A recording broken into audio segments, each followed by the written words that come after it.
Okay, hello, Differ911 here. So, as I start every single live stream, please let me know if you guys can hear me okay. Let me know if the sound and visual is okay. I think this is probably only the second live stream I've done since I rebuilt my computer what feels like ages ago, so I'm not confident with my streaming setup. It's a lot more basic. If you remember, I used to have all the data across the top of the screen and stuff, but if you guys can hear me okay, please let me know, and yeah, and then we'll get properly started with the live stream. Let me just have a look. I'm so out of practice, it's ridiculous. Let's have a look here. So it looks like it's coming through okay on the back of the YouTube kind of back end here. But yeah, once I know that that you guys can hear me okay, then yeah, then we'll probably get started. I can see we've got Bishnu and Robin Hood in the chat. Hello to you both. Thank you very much for coming along. Let's see, OBS looks like it's saying everything. Bill, good morning from Massachusetts. Wow, good morning from Scotland, Bill. You must be up bright and early over there. Welcome to the live stream, good to see you. Bill, looks good, sounds good, excellent, fantastic, thank you very much. And Gabriel, hello from Lebanon, we've missed you. Oh, I've missed you too, I've missed you too. It's been an interesting one, hasn't it, this year? Fantastic, thank you very much, Bill, for confirming that. Excellent. So, hi, how you doing? Remember me? So, yeah, so every year, for anyone who's new to the channel, every year I try and do a little kind of tradition where we fly from Inverness, which is my hometown, and actually where I work. I actually work at Inverness Airport at the local flying school. We fly down to Innsbruck because Innsbruck, of course, is a big favourite amongst flight simmers, and usually this time of year the weather's quite exuberant, shall we say, down there. So, so it's only going to be about a 2.5 hour flight, and yeah. It's just a little Christmas special, so I kind of get to catch up with you guys kind of one last time before Christmas and New Year, and yeah, so we're just gonna have fun. It's gonna be nice and relaxed. I'm not really gonna be doing anything strictly by the book. Of course I'll try and kind of answer as many comments as I can, but it's not really gonna be like a tutorial or a teaching live stream. It's just a nice relaxed bit of fun. In Microsoft Flight Sim 2020, just flying in the default Airbus, because I've really not been keeping up with things this year, so I'm not sure what add-on aircraft have been released and what not. But yeah, I'm going to be flying in the default Airbus. I do have my own sort of Aerosoft checklist, which I wrote up, which I'm going to be following. So yeah, let's see. Jackson Gaming, what's up? Good to see you. Frank, greetings from Netherlands, greetings from Scotland. How's it going? Frank, are you still allowed to fly to the continent? Berklands, good morning. Try the free fly-by-wire A320. I shall. I'll have to try that after the live stream. And Elliot, welcome. Hello from Australia. Missed your live streams. I've missed doing them. This year has just been crazy, as you all know. Yeah, more so for me for a couple of different reasons, which I might get into later on in the stream. But yeah, excellent. Right, well, shall we get started? So I've already got the aircraft powered on and stuff. So we're gonna dive in and we'll start doing all the kind of routing and everything there. TT Tong, hello, how's it going? Good to see you there. So yeah, so we're gonna be flying now. Yeah, I've noticed that the sort of the flight planning in Microsoft Flight Sim 2020, I've noticed it's a bit funny because when you put in the different waypoints on your airways, it's not actually picking up all of the intermediary waypoints when you enter an airway. So when you're putting in the like all of your kind of major waypoints where you're going to be conducting turns and changing airways, and then you put in a new airway, the FMS in Microsoft 2020 only keeps the major waypoints that you enter, and it doesn't put in all the kind of the intermediate ones along that airway. So you'll see what I mean hopefully in a moment. Let's see, Bishnu, welcome, how's it going? Right, so in it, page 1. So all of this, because you have to put it, or you can put in a flight plan before you load the flights in 2020, it's got most of these details in already. So departure is going to be Echo Golf Papa Echo, Inverness, going down to Lima Oscar Whiskey India, which is Innsbruck. Normally we can align the IRS. I can't do that here because I assume that the sim's already done it for me. Flight number is going to be flight number 1. Technically it's 001, and my call sign, if I was using it, would just be do, or do for DOO, because 2020 can do 1. Get it? Do 1. So, cost index for this flight was on a tab that I don't have open over here at the moment. Let's see, what was the cost index? So I'm using simbrief.com to just generate a flight plan, and I'm just trying to kind of Frankenstein it into Microsoft 2020 as best as I can. So cost index of 40 for this flight is what Simbrief has given me here, and then a cruising altitude of 330. So throw that in there. So flight plan, departure runway. So the winds at Inverness at the moment are coming from 190 at 16 knots. So that'll be departing off runway 23, which is okay. And then now I think I have to enter in the flight plan manually. Yes, so I'm going to do that now. So so the first waypoint we're going to be heading to is Vadno. And what I'll do is I'll show you the flight plan properly in a moment.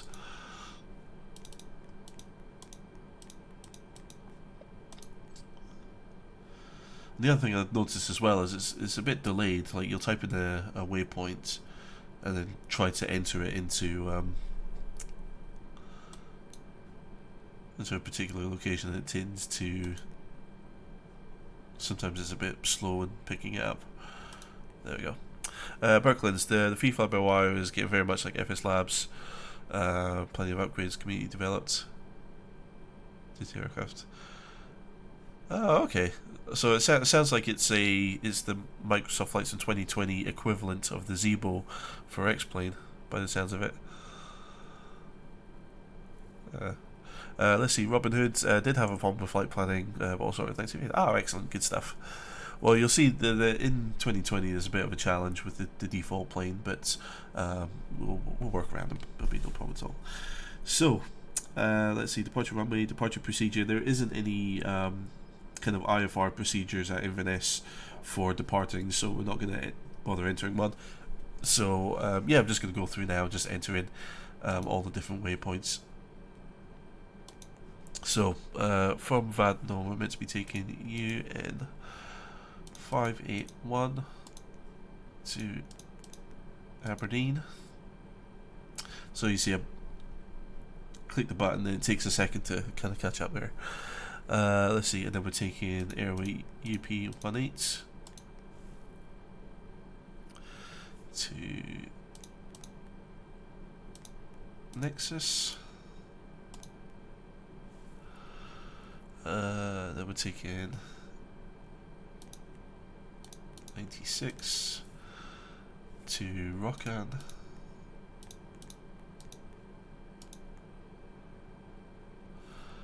It's M982 to Topper, and then direct to SPY.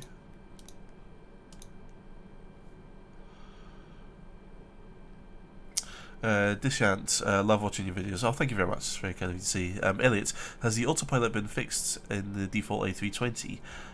It is behaving differently compared to what I remember when I first tried 2020. However, I did do a test run of this flight a couple of days ago, and the autopilot was acting rather strangely, as in it tried to crash the plane. So we shall see. Sohail, when will the new tutorial series come out for Microsoft Flight Sim 2020? I'm not sure. I'm still working on Boeing 777 videos at the moment. The problem with those is that I I had a plan, and then of course that changed. So the idea was I was gonna do what I normally do with my videos and have like a cockpit guide, and then have all of the procedures kind of in separate videos after that. However, what I wanted to do for the 777 was I wanted to do a couple of videos talking about the major systems within, so talking about how the electrical system works, how the hydraulic system works, how the fuel system works, how the air conditioning system works. So have like a kind of maybe 4 or 5 videos talking about the different systems within the 777, so that then when you look at all of the switches in the cockpit, that makes so much more sense.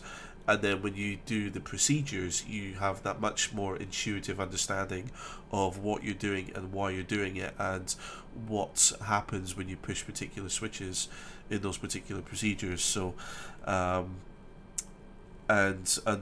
you know, as with every series that I do, I want to try and improve the quality, make it bigger and better. So to do those systems videos, I wanted to learn how to do some 2D animation, some proper animation, and to be able to kind of animate schematics and show things like how fuel flows from like a fuel tank into the fuel line into the engine, past particular valves, and then starts the engine. So I'm still working on those at the moment. Yeah, it's because unfortunately it means that I'm having to learn new skills just to produce the video. So they're all scripted and ready to go. It's just I don't have the skills to kind of put them together yet, unfortunately, to the sort of the standard that I want to do. Let's see, Dancing Tango, miss your streams. How are things in Inverness? They're good now. They've been challenging over the past few months, but yeah, they're good now. Let's see, Berkeley's glad you're streaming again. Missed your streams this year. No worries. Yeah, I'll hopefully have a few more streams in the near future. Because happy lockdown, everyone. Let's see, Elliot. No fix for the autopilot Insight. Yeah. Well, we'll see. I did one test flight, it was bad, and then the second one, it was good. And the second one, and the first test flight, admittedly, I wasn't really doing it properly. I wasn't following proper procedures. Anyway, so I'm getting off track. Let me continue with the flight plan here. So SPY, then I'm going direct to PAM.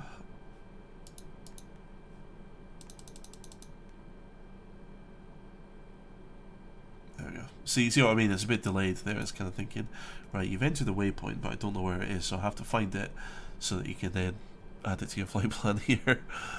And then direct to Ritsu.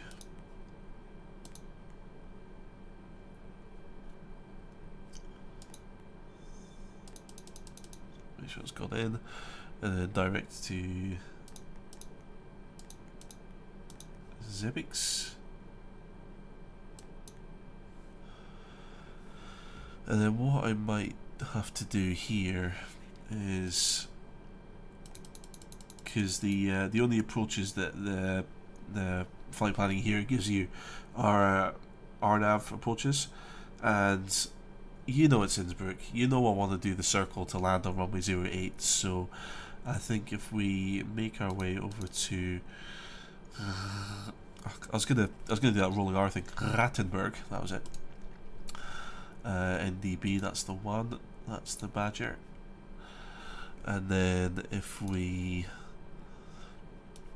then come back towards the Innsbruck VOR from there, that should give me the routes down into the valley that I can follow. Not that I'm probably gonna take manual control quite early on anyway, but let's see.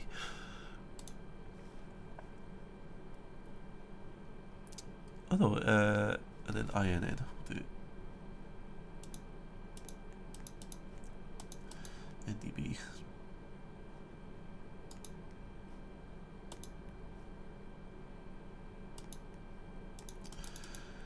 So go to Zebix, Rattenberg, Innsbruck, NDB, then Loy. Yep, perfect. Excellent. Right, sorry about that. That took a while. So let me just grab this so you can see what the rough routing is.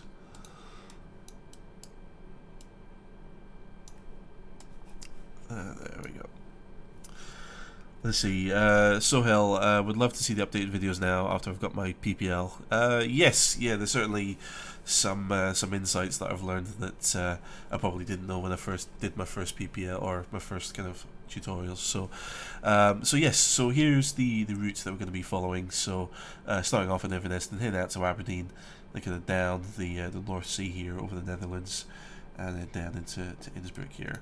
So when it comes to Innsbruck, we're probably gonna fly out to the Rattenberg NDB, which is out here somewhere. So once we hit Zebix, we'll fly east, gonna do a U-turn, come back along this valley, and then we'll drop down into kind of this wider area of Innsbruck, and then we'll probably, depending on what the winds are doing, we'll check the mid-flight. But I want to do the circle to land, which is where you're approaching from the east.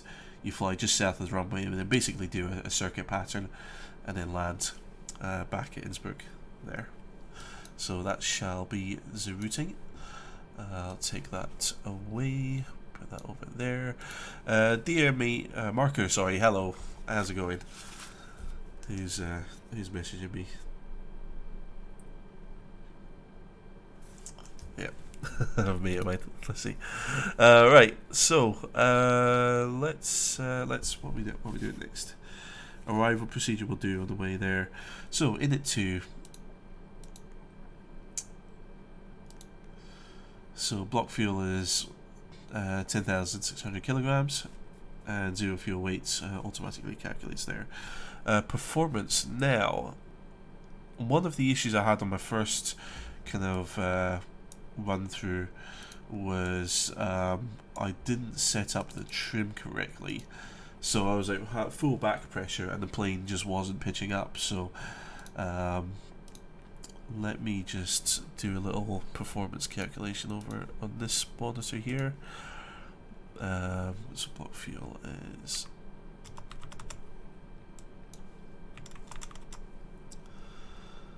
and then we'll just so I can get a trim value.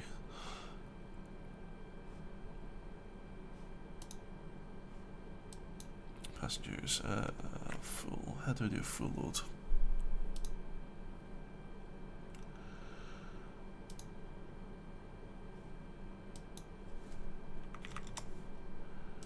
So I'm just using the performance calculator on the side. Actually, I'll show you this.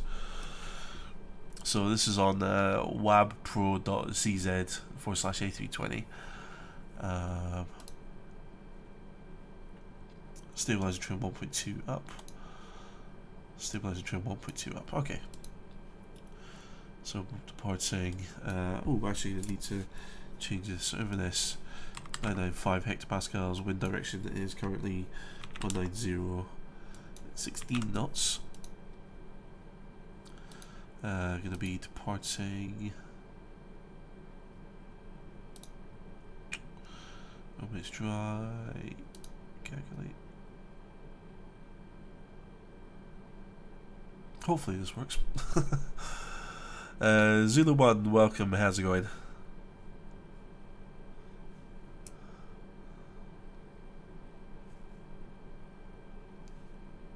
Good start. Good start. This is good.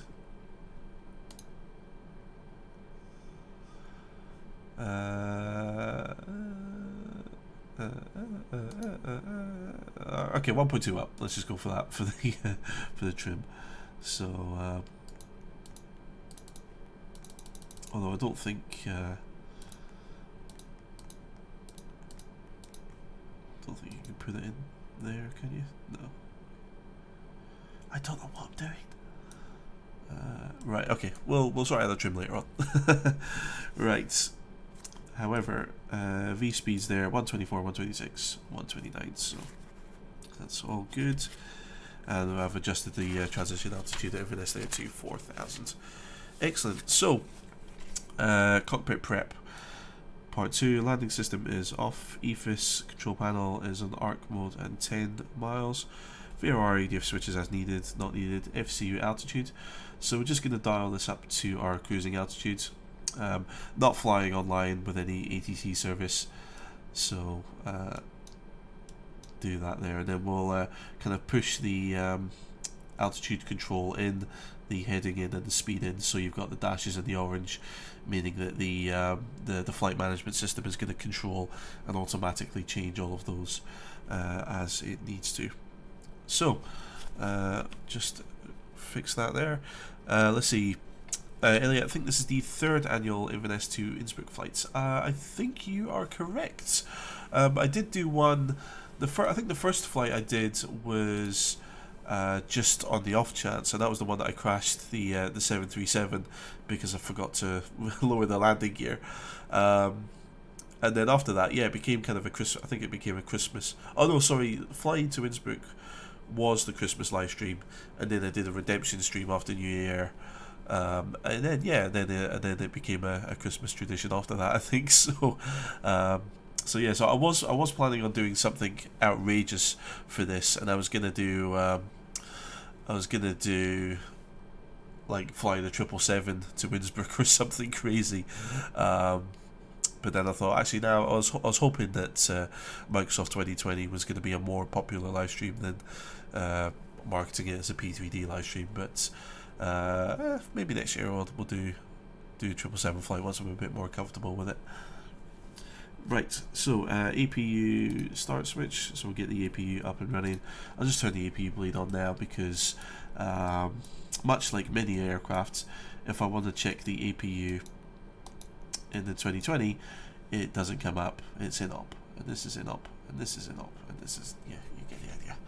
So we'll give that a few seconds for the APU to start up and start APUing and providing bleed air, and then we'll look at getting the engine started.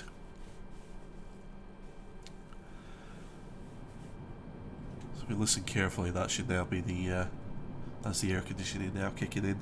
So parking brake will now set to on.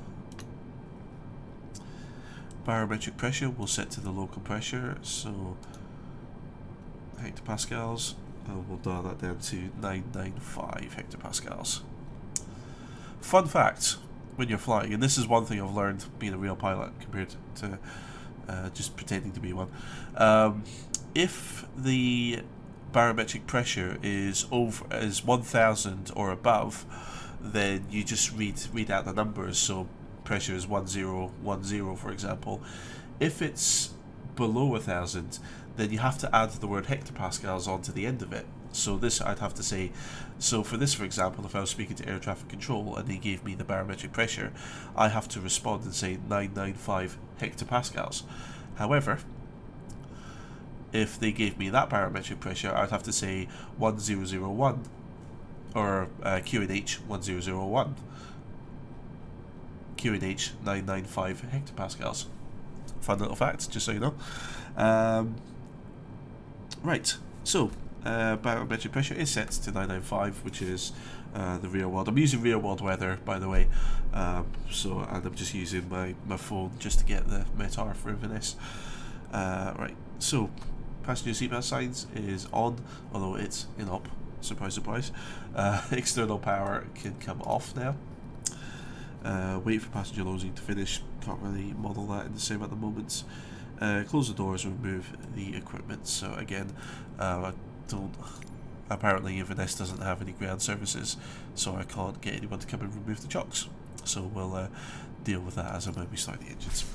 Anyway, let's see.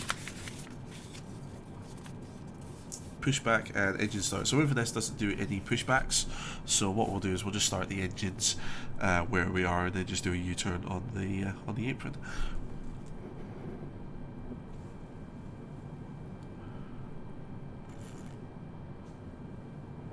I need my coffee, otherwise I'm probably going to fall asleep in the middle of the live stream. So let's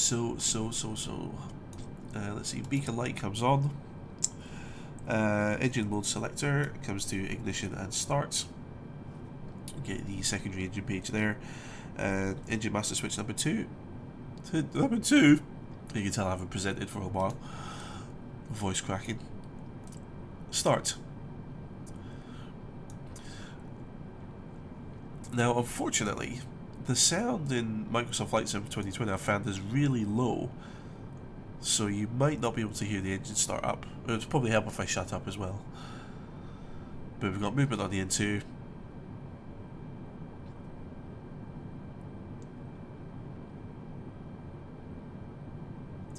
And then once we see fuel being introduced, the engine speed should start to begin to ramp up.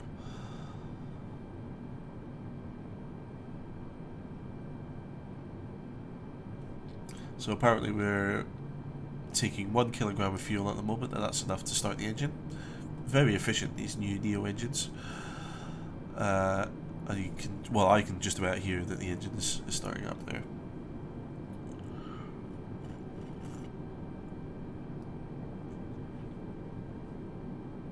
Oh, that's fuel used, not fuel flow. Where's fuel flow then? Oh, that's fuel flow there. Duh. That's me being stupid. Anyway, that's the engine up, stabilised at 19.5 for about 400 and about 57, 58 there. So come back down, do engine number 1 there. Okay, so you're waiting for fuel flow to show up here.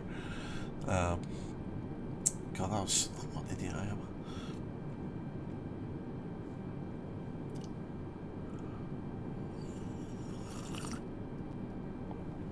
Berkland's, yeah, you can just hear. Yeah, I do have the sound cranked up all the way in Flight Sim. There we go, so that's 163 kilograms going in. Temperature starts to rise. Engine starts to catch. And speed up the N1 as well, so it becomes a self-sustaining reaction. And we're seeing all the values increasing as well.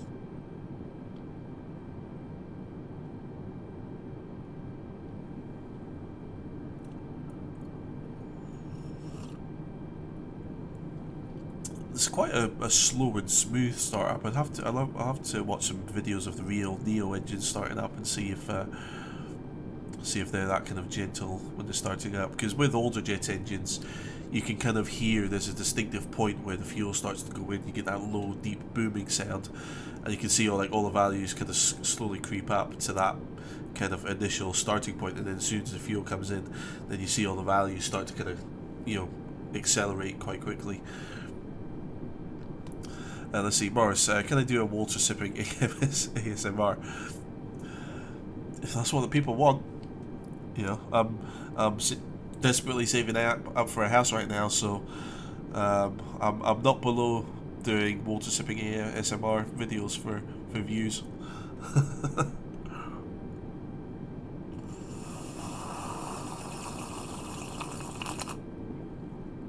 I need to be careful, otherwise I'm going to choke myself.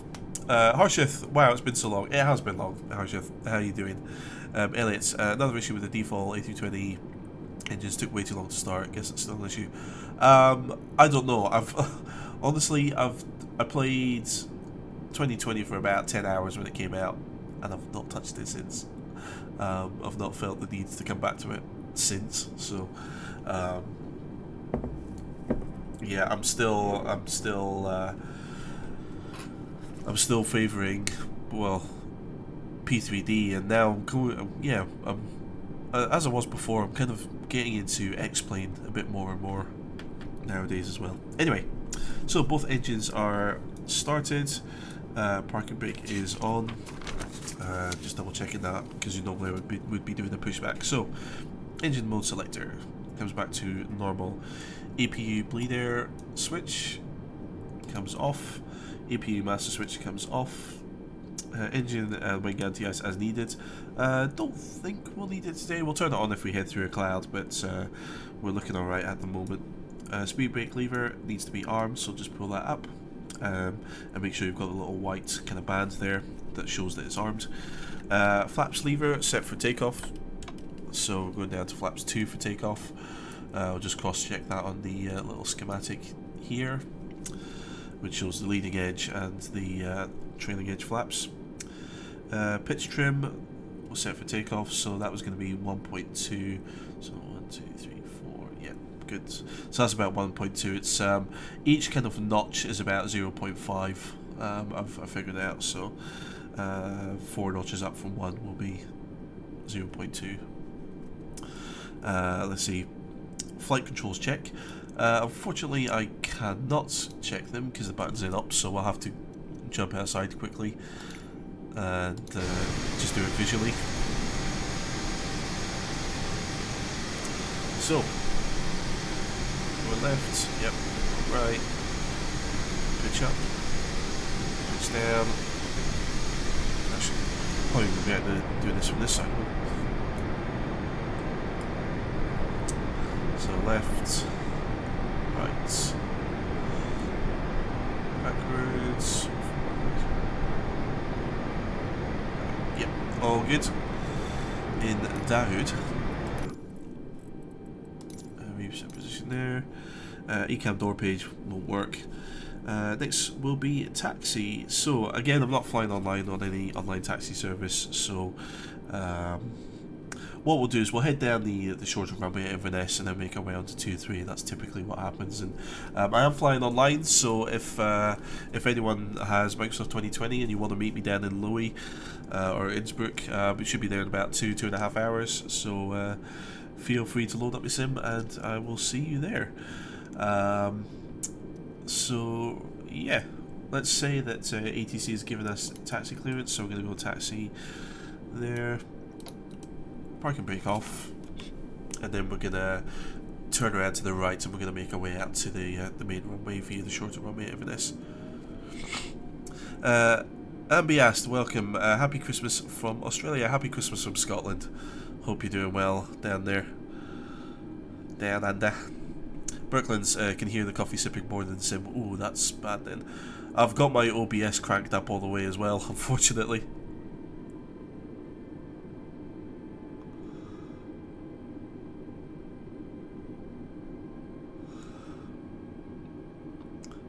Talking about COVID and stuff. Yeah, we in the UK, we've just been told that we're going to be going into lockdown. I think after Christmas. I don't know.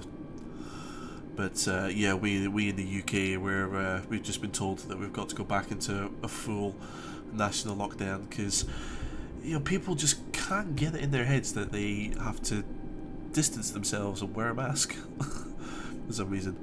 Actually, to be fair, in the Highlands where I am, we've been really fortunate. I think just because a lot of people are spread out over a wider distance in the Highlands, we've had like the lowest consistently. We've had the lowest cases in the UK, so we've not had it too bad. And where there have been cases, it's usually been quite isolated, like on one of the islands and either to the west of Scotland or to the north of Scotland. But yeah, down in England, in like more dense areas, they've had it really bad. And yeah, the past few days, the cases have just kind of spiked up again. So so we're in a big major lockdown again. Yeah, that's alright. Means more time off work over Christmas, I guess.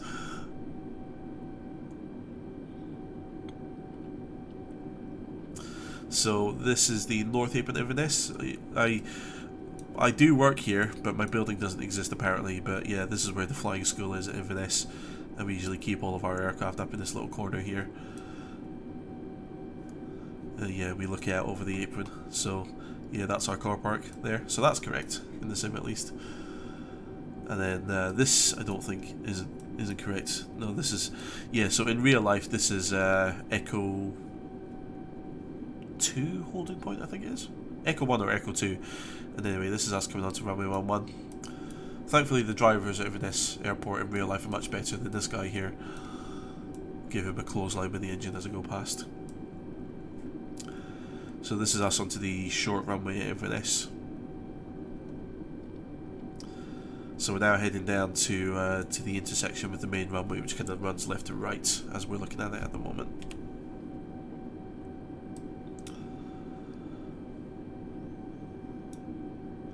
Should probably get back on the centre line. Morris, am I a flight instructor? No, I'm not. No, I am a PPL holder, but I work at my local flying school. So, but I just do the operations. So I do all the scheduling, and we do other things like baggage handling for light aircraft and lots of bits and pieces. So I'm not a flight instructor, but I do spend a lot of time around other flight instructors. So I do pick up quite a few bits and pieces. So I'm very fortunate.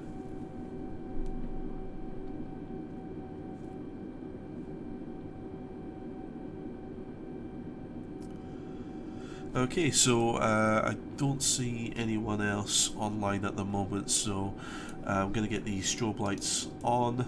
We'll get the transponder set on as well. Little Easter egg. Code 320. Get it? Get it? And actually, yeah, I should probably turn on the runway turn off lights as well, shouldn't we?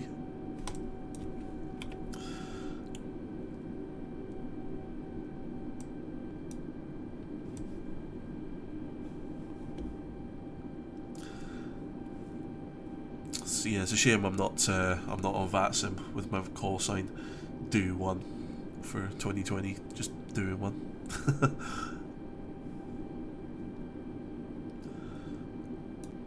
So turn left here at the intersection. So this is going to take us down to the threshold of runway 23 at Inverness.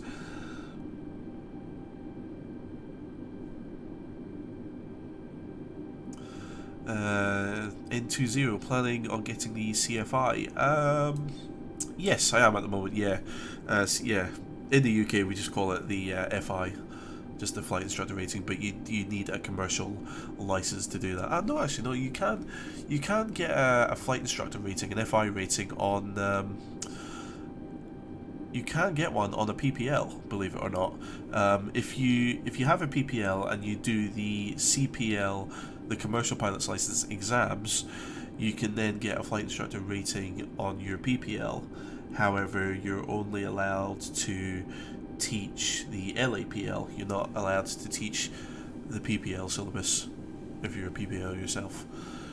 So it's kind of like you can teach the next tier below you, if that makes sense, depending on your license. Let's see. Halil, I think that's how you pronounce your name. Got great instructional video, thanks. Oh, thank you very much.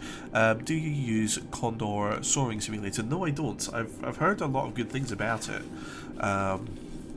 but no, I haven't tried it. I think I might have. I remember I was thinking of picking up a demo. I was thinking of buying it a while ago, but short answer is no. I haven't tried it. Alex, welcome. How's it going?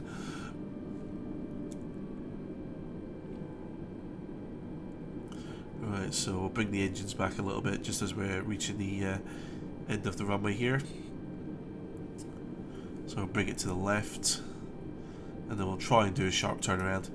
This is always like the worst part of being on the ground, is trying to do like a good tight turning circle turn.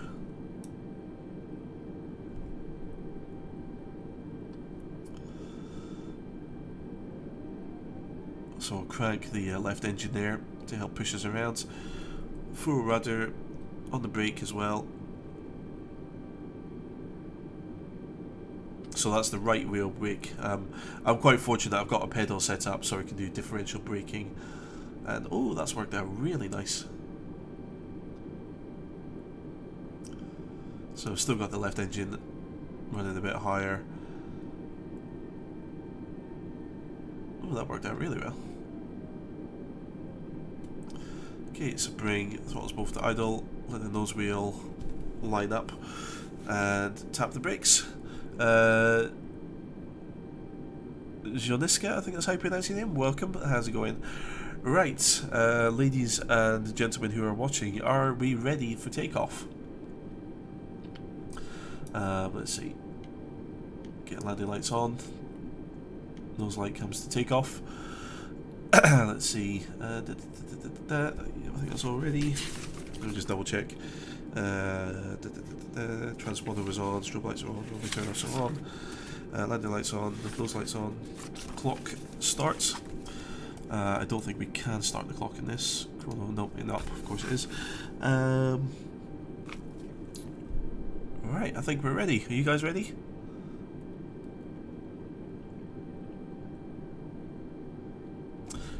I'm going to assume we're all ready to go. Right, zoom in so I can see the primary flight display there correctly. Okay, so we're going to hold the brakes because it is a shorter runway. Up to about 40%. Brakes off, and we're going to go all the way up to Toga.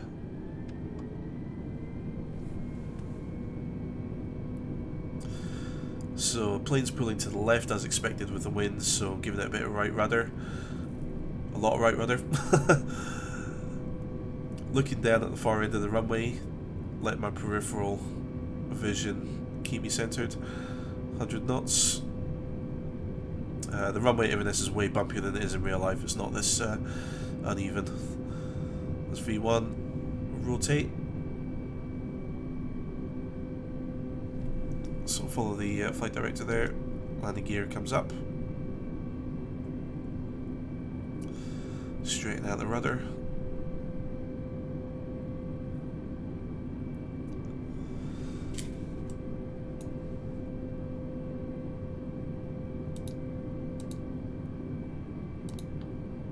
There we go. And we'll put the autopilot in there. I'll wait till I'm about 1,500 feet before I turn back towards the flight path there.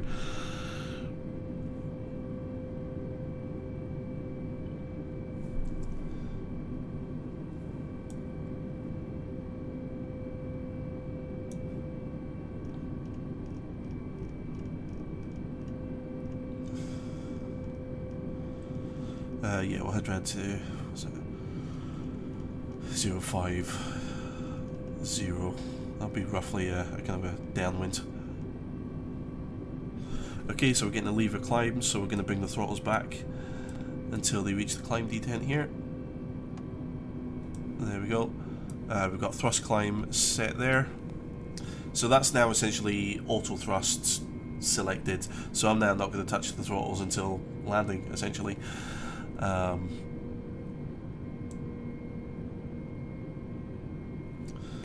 Okay, so we're going to bring, let's see, flaps retract on schedule, so no, the airspeed's coming down a bit. So no, I'll retract the flaps there, that should reset the speed up a bit. Yeah, you can see the nose drops, so the speed increases. Turn on the wing and anti-ice just as we're pushing through the clouds at the moment.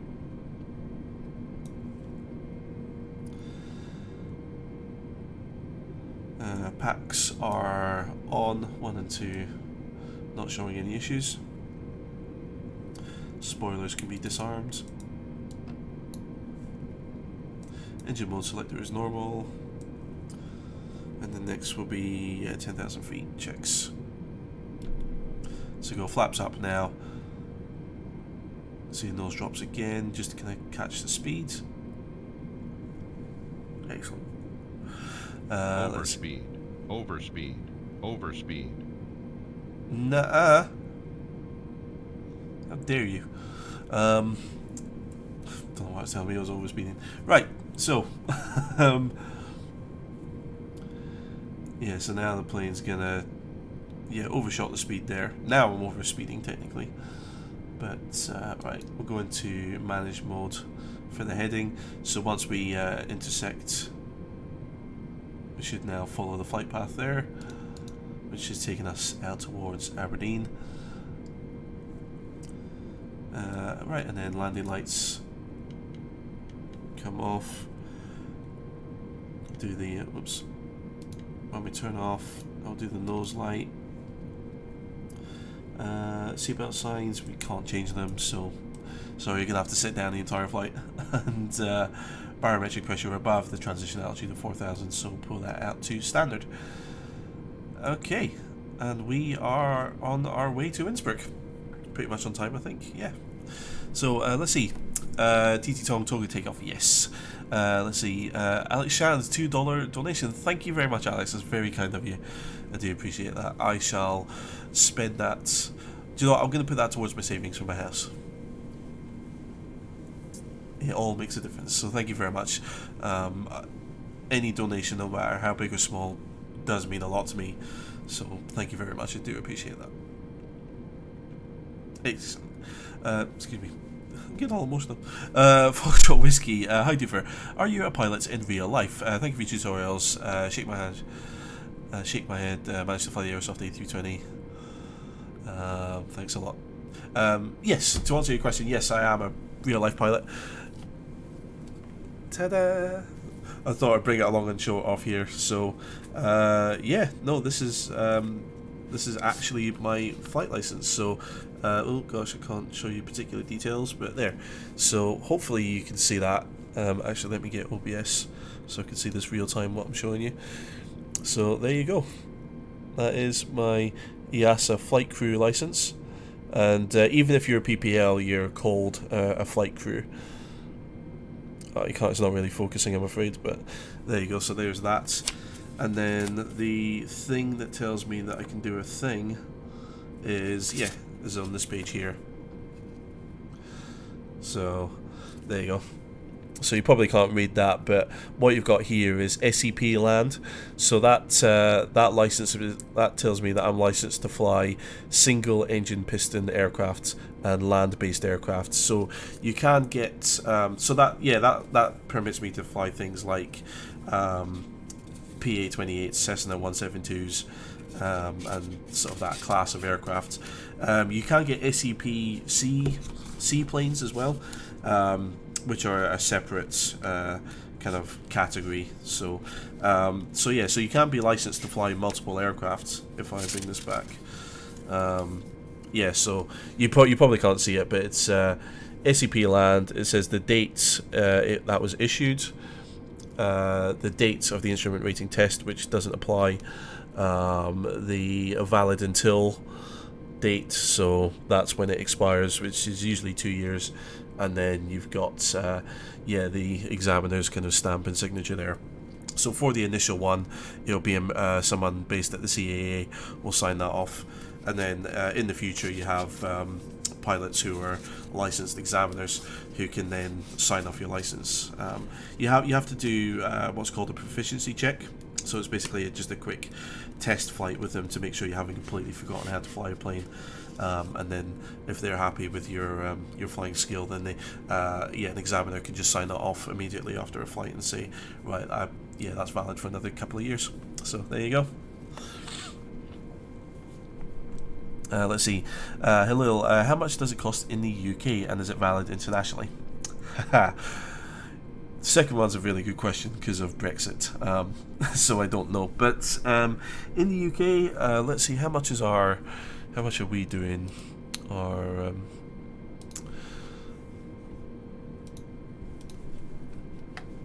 let's see.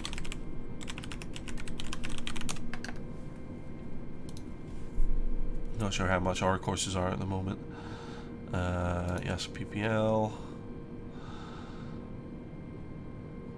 So our courses are from about £9,000 at the moment. So this is the flying school that I work for. So, you know, I'm biased, but we're the best. Yeah, so we're doing a full PPL at the moment for $89.49.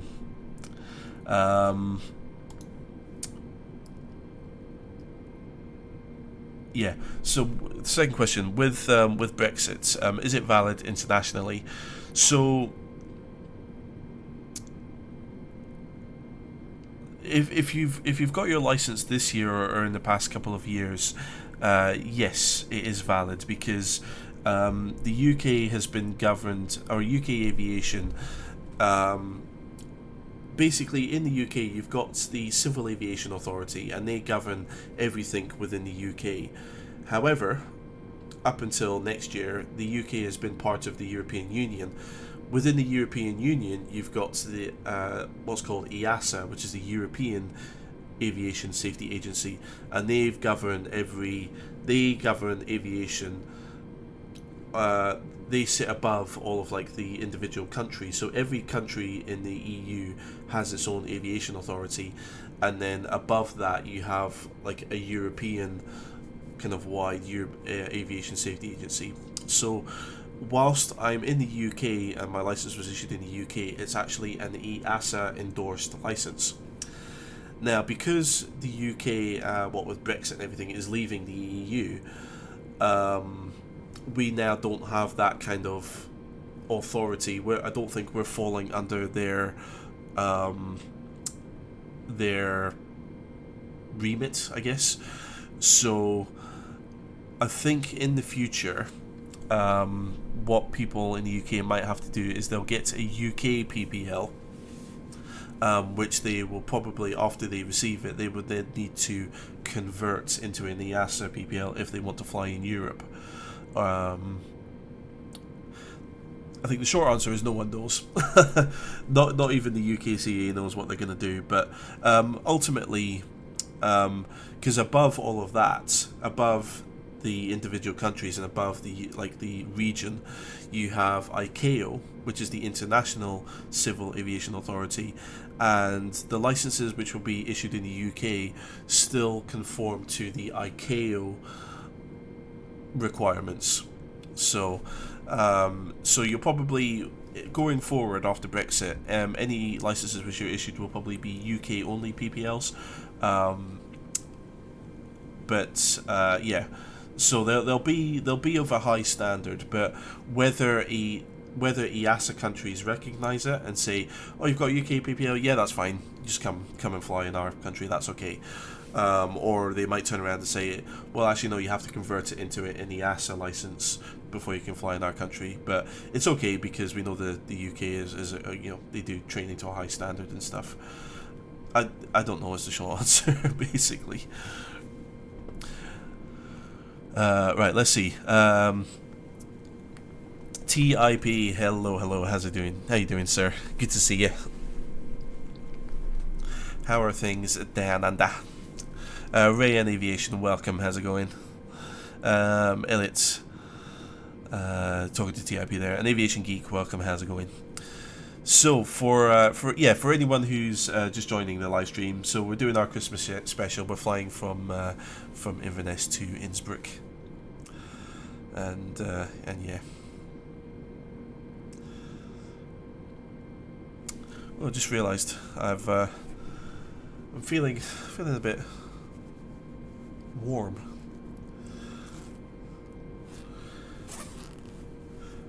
I wonder if this is going to come off really badly. I do this. Let's yeah. Let's just give it one of these, shall we? I've seen other YouTubers do this, and I thought, well, I'm actually a pilot now. I actually work for an air operator. Should I show off that I have one stripe? Should I show off that I've got my wings? Hang on, let me get my badge out of here. Come on. Tell you what though, the clip on these wings is really good. There we go. There you go. It is official. I try and hide the glare there. I have my wings. It is official. I am officially a pilot. See, the problem is now I'm not going to be able to get these back on my shirt.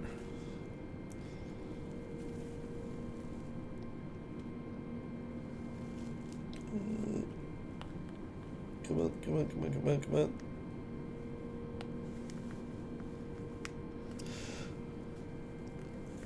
Oh, this is fiddly. So worth a joke, though. There we go. Right, we're back. We're back in action. See. Right, let's see. Michael, is Microsoft Flight Sim better than P3D V5? Visually, yes. With the depth of the systems and the complexity of the aircraft and the add-on aircraft which have been made, probably not. I would say that P3D V5 is probably for having aircraft which are very detailed and complex. P3D is probably still a better platform.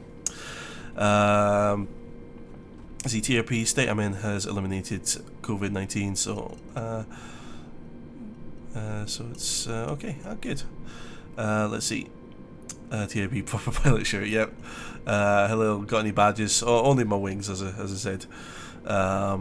Michael, just answered your question there. Let's see. Congrats. Thank you very much, guys. Yeah. So actually, I'll show you one of my my airplanes as well. Yeah, so quite nice.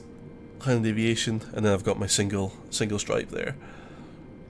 So yeah, I think it depends on the company, how many stripes you get and what qualifies. But at Highland Aviation, because we are a flying school rather than an airline, so for us, 1 bar means that you're a member of staff, but you only hold a PPL. Yeah, that you only hold a PPL.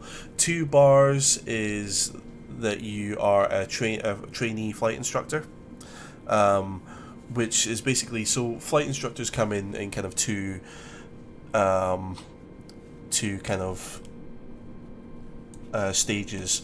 So once you get your flight instructor rating, you're what's called a restricted flight instructor, which means that you can't do certain things, like you can't send students away on solo flights, for example.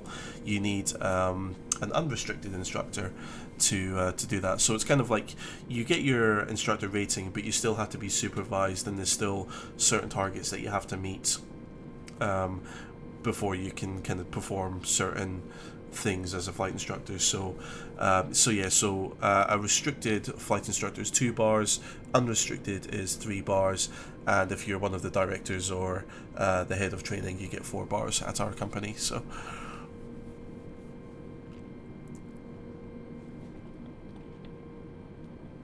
let's see. Hello, can you please do Dear Passengers with your captain speaking with a sexy voice or a natural voice? Oh boy, that's one thing I haven't practiced actually, is passenger briefings. I haven't really had any passengers when I've flown for real. All of my flights have been solo. I've taken my my girlfriend and my mum up flying, but I didn't really give them a proper briefing. So probably see.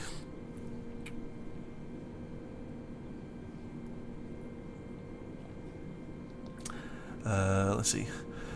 Good afternoon, ladies and gentlemen. This is your captain speaking.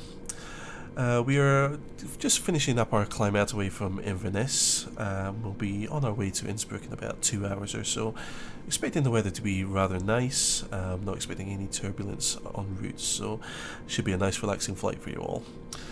Therefore, I would like to thank you very much for flying along with us on Duffer Airlines. And we'll just invite you to sit back, relax, and enjoy the flight. Kind of like speaking like that. Michael, how does X-Plane compare? Well, X-Plane is a very accomplished simulator.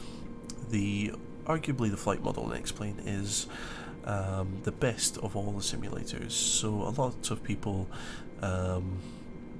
I can't improvise the thing for X-Plane. Yes, the flight model in X-Plane is regarded as being the best out of all the flight simulators, and X-Plane has become much more user-friendly in the past couple of years. So X-Plane is very good. There are lots of major developers. There are a lot of major developers are now supporting X-Plane as well. So it's a very accomplished simulator, and it's very it's growing in popularity, so I'd say that X-Plane is very good as well. X-Plane is on par with P3D. Let's see. Rich 901, Merry Christmas, Duffer. Merry Christmas to you, Rich. Doing some Santa spotting. Yes, yeah, we'll keep our Mark 1 eyeballs looking out for him. Let's see, TRP loves doing the passenger briefings. Yeah, but TRP, you're very well spoken, so you've got like you're very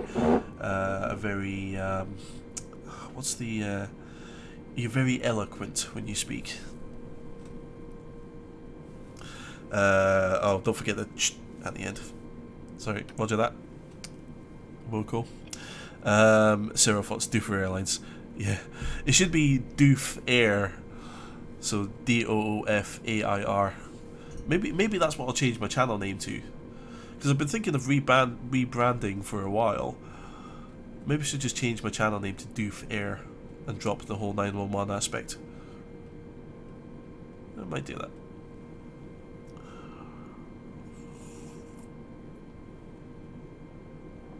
Aberdeen Aviation, hi mate, long time no see. Don't know if you remember, but maybe up Inverness. Yes, yes, we did meet, didn't we? Oh, sorry, Aberdeen, I can't remember your face, but yes, we did meet, didn't we? Yeah, I do remember that. That was earlier this year, wasn't it? Yeah, I do remember you. How are you doing? Good to see it. Well, good to kind of see you again, I guess. Epically, hello, how's it going? Elliot, can't wait to hear this briefing one day when COVID is gone.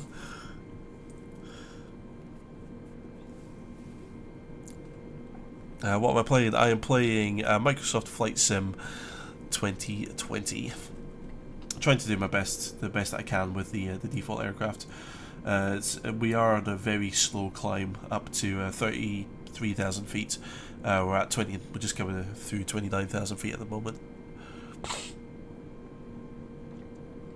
Let's see. Let's see. Up in October. Oh, jeez. A lot's happened since October. Yeah, as you probably know, Aberdeen. Yeah, lots happened since October. So yeah, my brain's been completely scrambled by the end of this year.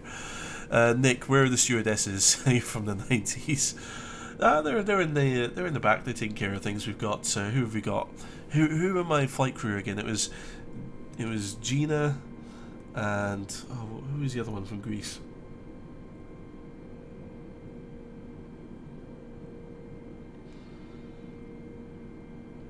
There was Mike, the New Yorker, Serge from Beverly Hills Cop, and I can't remember what the second girl's name was. Yeah, it was Gina, Mike, Serge, and what was the other one? I can't remember now. Let's see. Mazo, morning, Doof. How tough is the medical for a PPL? It's not too bad. So what you'll need in the UK is what's called a Class 2 medical. So what you need to do is you have to go to a GP who's also registered as what's called an Aero Medical Examiner, or an AME, and they'll be able to issue you with your Class 2 medical. It's not too difficult. There's certain kind of criteria that you have to meet with your kind of like your heartbeat and the rhythm of your heart, and it's just a general medical fitness kind of exam, I guess. You have to give a pee sample as well, a urine sample, strictly speaking, just to make sure you're not on anything. It's fairly straightforward. It's not too bad. You'll also have to check you'll need to get your vision checked as well. So a GP might be able to do that, or you might have to go to a dedicated ophthalmologist to get your kind of a vision report. Let's see. Nick, back when sex was safe and flying was dangerous. Well, arguably flying became more dangerous when the 737 MAX was released. Let's see. Aberdeen, fine thanks, still have a massive smile from the Piper Tom. Excellent, good stuff. I'm glad the Tommies didn't scare you and put you offline. Epically, what aircraft am I flying? I'm flying the A320neo in Flight Sim 2020. And if anyone's wondering, yes, I am dressed in pilot garb, but I am a legit PPL holder. Here it is, for anyone who's new. Flight crew license. I am a legit PPL holder, and I do work for a legit aircraft operator. I work for a flying school, so I'm not doing this to show off. I do legit work in the aviation industry. Let's see, King Offer, Doofer, just seen you streaming, dropped to say hi, massive thanks for your tutorial videos. I got you up and flying. What's up, chat? Oh, thank you very much, King Offer. I'm glad my videos could help you, and thank you very much for dropping in and saying hi. I do appreciate that. TIP, Gina, Morag, and Serge. No, Morag was the weird ATIS lady.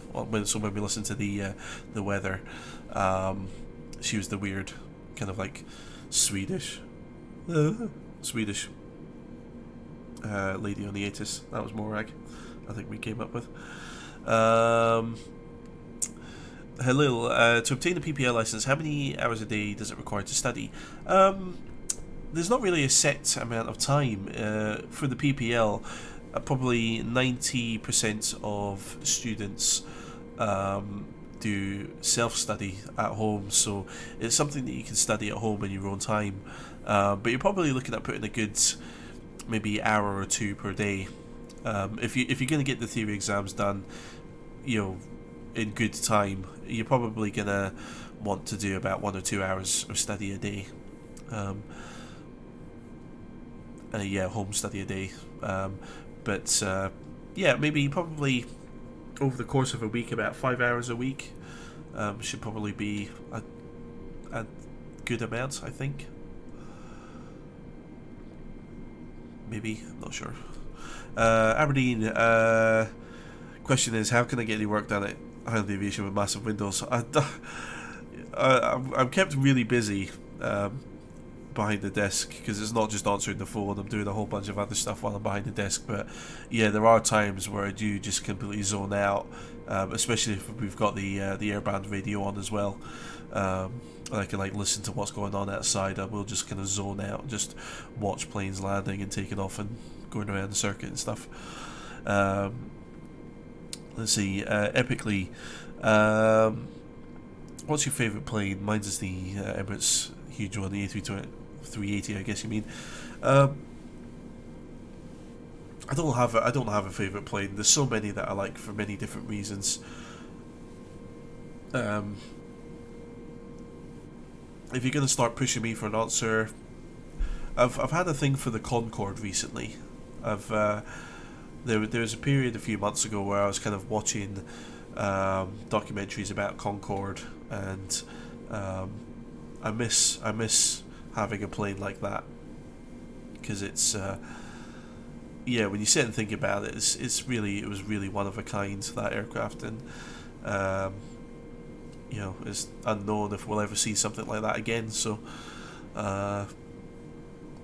Concorde, if you're going to push me for an answer. Aberdeen Aviation suits you more than the red uniform I had on when I met you. Did I have a red uniform on?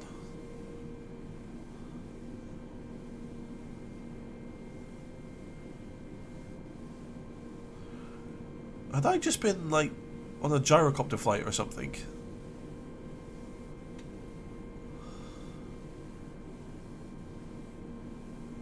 Red uniform.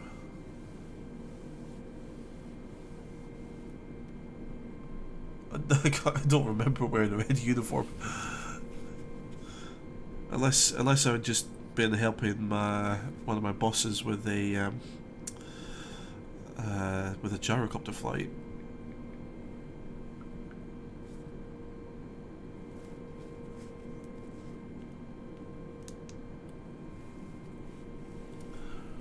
Huh.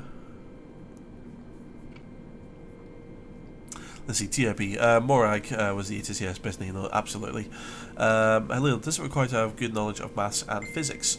Not particularly. I mean, just like, basic maths knowledge and skill will help. But you don't have to have a good knowledge, I would say. Just a good, kind of like a general. If you've studied like maths at high school, that'll be enough.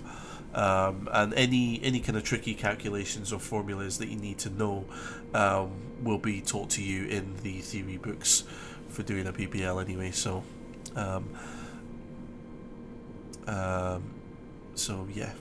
that'll give you anything you need to know.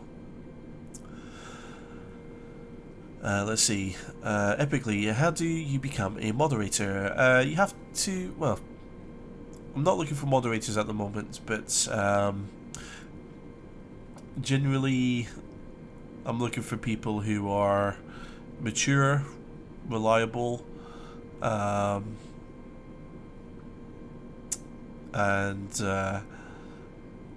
who have a good interest in aviation,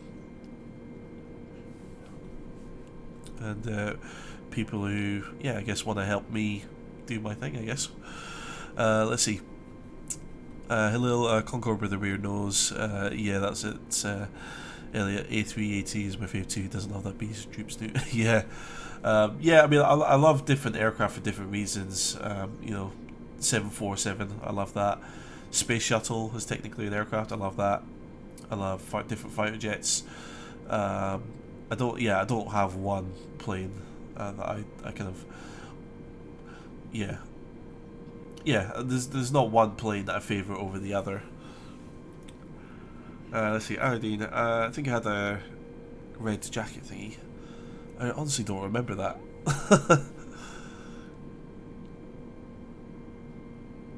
Red jacket, I can't remember. My brain's just turned to mush, unfortunately, given what's happened in the past few months. But okay. No, I don't. I usually 9 times out of 10 I've got a black jacket with a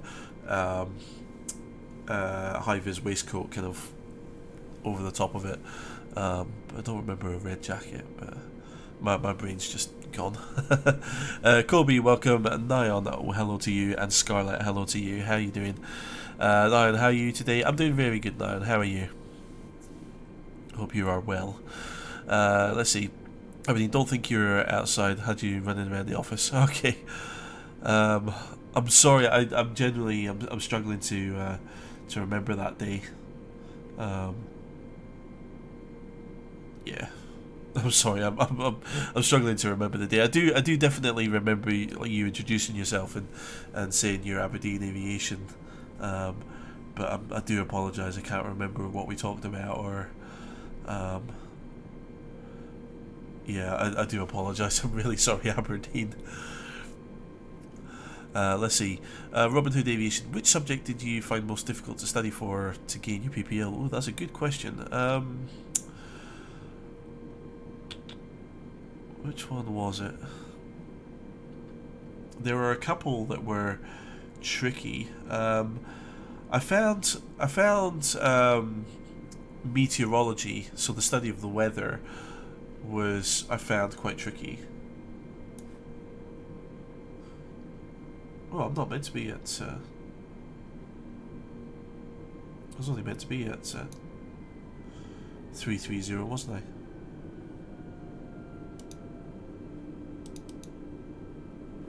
Whoops. I just went way above my cruising altitude. Never mind. Meteorology I struggled with, but not because the subject matter was difficult, but the way it was presented. The way it was presented in the book was actually quite difficult, I didn't really. The way the author presented the kind of the meteorology training material was really difficult to digest, so I think that's what made it challenging. There was one other subject that I kind of found more tricky as well. Let me.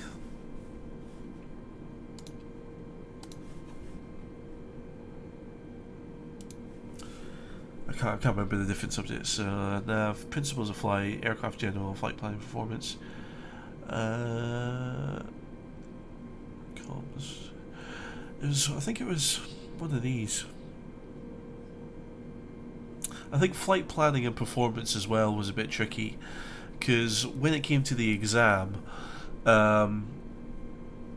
with flight planning, and navigation, there seemed to be a bit of. The navigation theory was tricky as well, because there seemed to be a lot of crossover between navigation and flight planning and performance. So,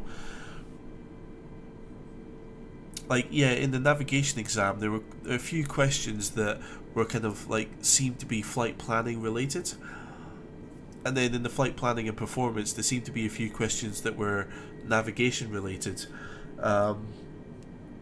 and so there was a bit of kind of the basically the lines between the two subjects got a bit blurred for me, so I struggled with those two. And as I said, meteorology I enjoyed. Well, I was really looking forward to learning about meteorology, but as I said, the way that the book was written up was really made it really difficult to kind of digest it and take it in and understand it. So probably those are my weaker areas on the theory side of things. My apologies, I'm falling behind on comments here.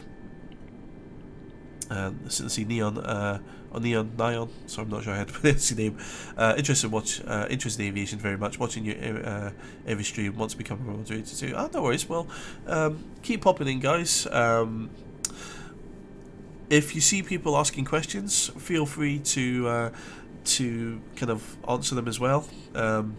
Like you'll see TIP is kind of helping out, answer a few questions before I have a chance to catch up on comments. So yeah, if you see people asking questions, feel free to help out and answer them, and yeah, just have a good positive attitude, and I might need another moderator in the future. We'll see. Let's see, Elliot. Hell not, why not love them all? Absolutely. I mean, aviation is a magical, special thing, so why not love them all? Aberdeen, don't worry, it's been a crazy past few months. It has been, yeah. Still nice to meet you. No, likewise. I do remember meeting you. I just can't remember what we talked about or anything. So I do apologise for that. But yeah, yeah. You probably know about what's happened. So yeah, let's see. Neon, which company are you working? Highland Aviation. So it's a flying school based at Inverness Airport in Scotland, which is my hometown, and I work in operations. So I do things like scheduling flights, scheduling maintenance, but we also do aircraft handling, refueling. We field questions from customers. We do flight experiences. In my position in the company as well, I do a fair bit of kind of bookkeeping and accounting stuff as well. So kind of a bit of everything. I'm also the cleaner. I'm also I stock the kitchen. I'm the tea lady for customers. I do a bit of everything essentially. So that's, and if anyone's wondering, I'm not being a pretentious arsehole. I am a legit pilot.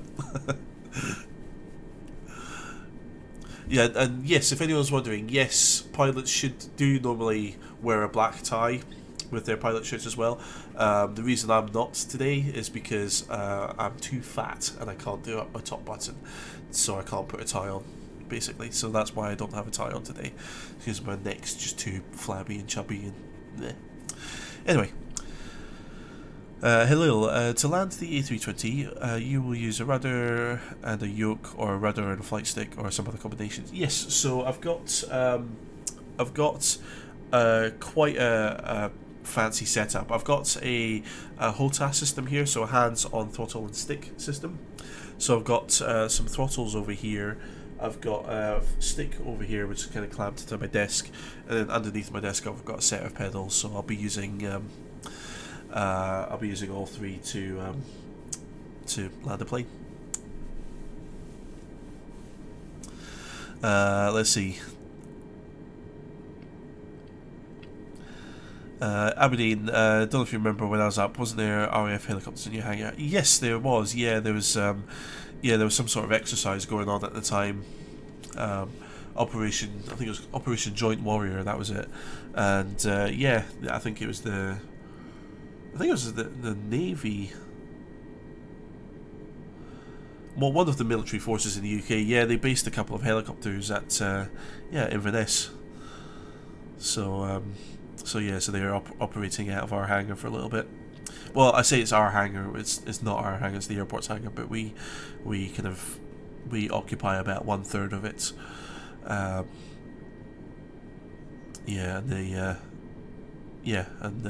They'd obviously agreed with the military to let them use the hangar.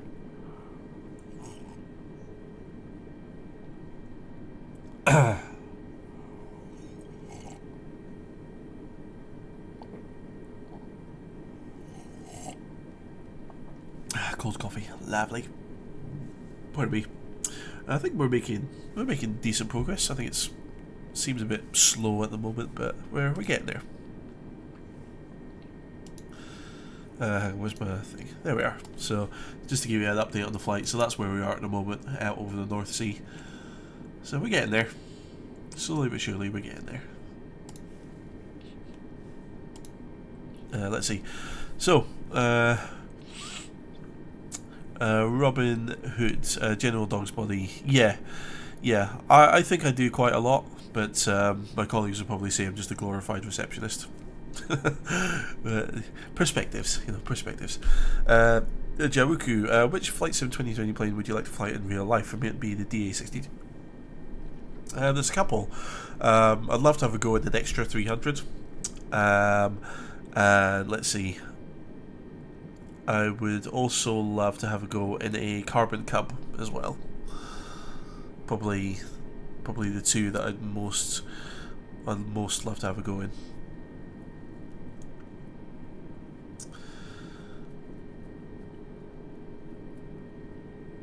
Let's see, epically, when am I landing? Probably... I see, yeah, there's a few questions there. When am I landing? Probably going to be about 2 hours from now, I would suspect. Unfortunately, I think the timing in this isn't quite accurate. Because, let's see, if we look at the flight plan, so this is saying that I should be getting to... I should be arriving at Innsbruck at 12:21 Zulu time. It is now 12:21 Zulu time, and as you've just seen, we're nowhere near. So I don't really have an accurate estimate from when we're going to arrive, I'm afraid. But I would estimate about 2 hours or so. Yeah, and the autopilot as well is holding us at 3,400 feet. I have told it that we should be down at... There we go. Right, that's now going to do its thing. What does PPL stand for? So PPL stands for Private Pilot's License. So it's the when you're training to become a pilot, you go through several stages. If you're working to become a like an airline pilot, there are several stages that you have to go through, and the first license that you'll get is a PPL, or a private pilot's license, which generally lets you fly small single-engine propeller aircraft. Do I know what Roblox is? I know of it. I don't know about it in detail. I know it's similar to Minecraft, I believe. But yeah, I've heard a lot of people talk about it, but I don't know in detail what it is. And how old am I? I am 31 years old. Now, Neon, can I show you the throttle and flight stick? No, I can't. This would be easy for me to change my camera setup here, but let me find the developer or the person's website. So the controls that I have are from Virpol here. And these are quite high-end controls. You'll see they're rather expensive, and yeah, I'm viewing these controls, or the purchase of these controls, as an investment. Basically, the amount of money that I've made from my YouTube channel in 5 years has only just paid for these controls. But let me show you what I've got here. So the flight stick that I'm using is this one here, the Mongoose 50cm. So you can see it's got plenty of buttons and plenty of functions and controls. That screws into a base unit, which of course is separate and also expensive. And it's the Mongoose 50cm2, so that's basically the base unit which matches that. That's basically clamped to my desk. I've got like a little clamp system again from Virpol that's got the clamp. So I've got that on my right hand side. The throttle I've got is not either of those.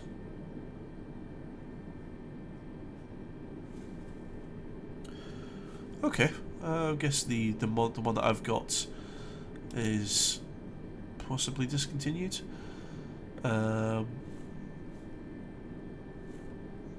Okay, so it's similar to this. It is not this controller. It must be the previous version of this by the looks of it. But again, you can see it's like a dual throttle system. Again, it's got plenty of buttons, plenty of switches and levers. Again, there are plenty of buttons on the inside, so where your thumb would sit. So I've got that on my left hand side. Let's see. And then, yeah, my pedals, let me just take a look quickly. Yeah, pedals are these Ace flight pedals here. So they've got like both yaw and kind of, they can tilt forward for brake controls there as well. Let's have a look here.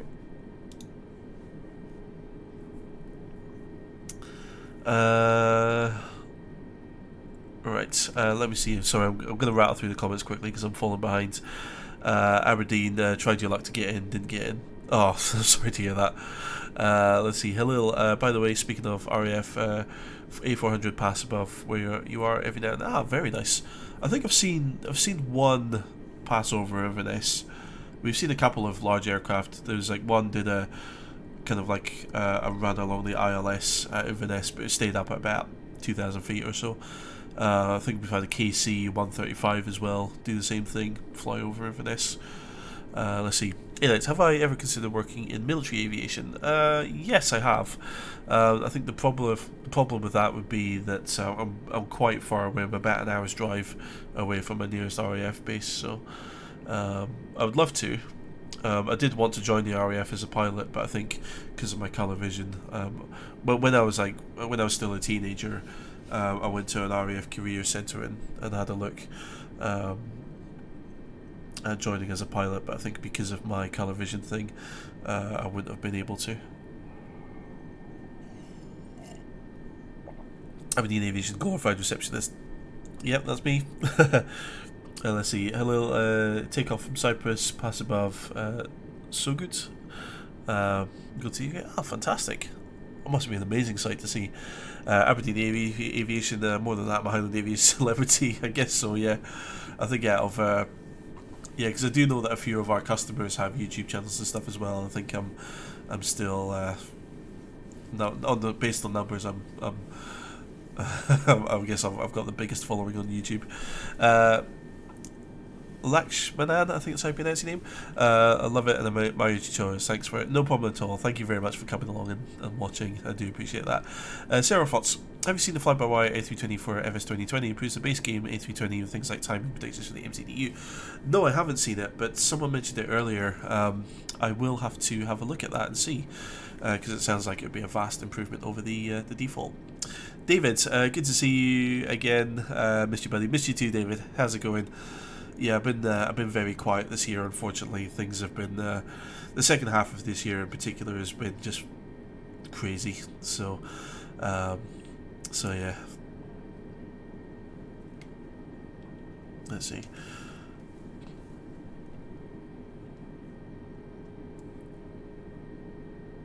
Let's see. Alan Higg, how you doing? Sorry I'm late, just up. Can't see your screen. Oh, of course. Right, okay, yeah, I know why. Because I'm using my game capture rather than a window capture. Okay, so if you... Hang on, let me just put it in the chat here.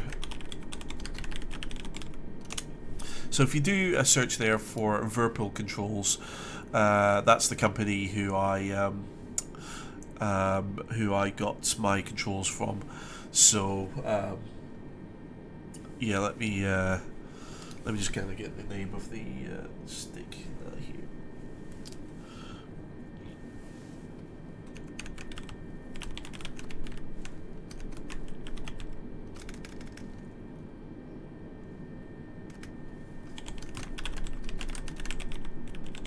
There we go.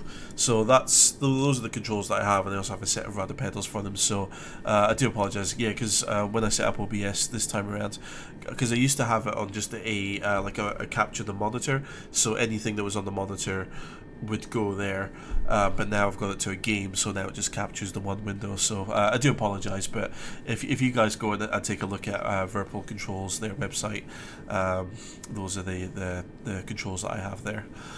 So I do apologise for that. Sorry, that's an oversight on my part.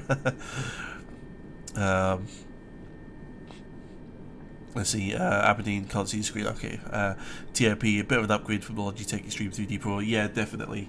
As I said, yeah, it's definitely an investment that I hope to kind of recoup by making more tutorial videos and stuff. But yeah, I mean, the controls that I have, they definitely would be considered high end for flight simulation. So like things like the Logitech Extreme 3D are probably entry level. So you're probably yeah, you probably, obviously they're much cheaper, much more simpler controls. These controls, if you go and have a look at them, you'll see they're very complex. They've got plenty of buttons, huge amounts of functionality. Again, the build quality, like the throttle base here is metal, stick base is all metal, like the springs and the levers and everything are really kind of like industrial and like really kind of solid. Like if you listen carefully, you'll probably hear. So those are switches on my throttle, like got like really kind of big, clunky, heavy duty, proper build quality. So yeah, I've had them for, I think I bought these about a year ago. It was kind of in a New Year sale last year, and yeah, I've been very happy with them. And again, with the pedals, again, they're like all metal, solid. Very kind of heavy controls as well, so feel very nice. Let's see, Alan, you've been missed, big fella. Yeah, I've missed doing live streams this year. Again, the second half of this year has just been crazy for me. So yeah, so I have missed doing live streams and yeah, doing videos and stuff. Let's see, Oliver. Hello, Doofer. Love watching your FSX vids. Very informative and interesting to watch. Did you always want to gain your PPL from mastering sims like FSX first? Do you think it helps? Yes. So yeah, earning a pilot's license has always been a massive kind of life goal of mine. And a few years ago, I thought, well, I don't know. I just always had like that kind of that belief that one day I would be in a position where I could go and train and do it for real. And then I thought, well, if I do get into that position and I do manage to save up the money to go and do it, what can I do to help myself? What can I do to make my journey to getting a pilot's license as simple as possible? And I thought, well, I like playing flight sims, but what if I use a flight simulator as a training aid rather than a game? Like, what if I go and learn as much theory as I can, and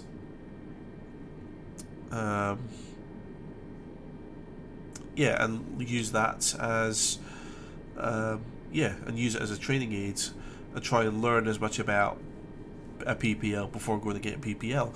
So yeah, so that's what I started doing, and then as I was trying to learn that, I was looking at kind of like learning techniques and study techniques and how can you learn a lot of things really quickly.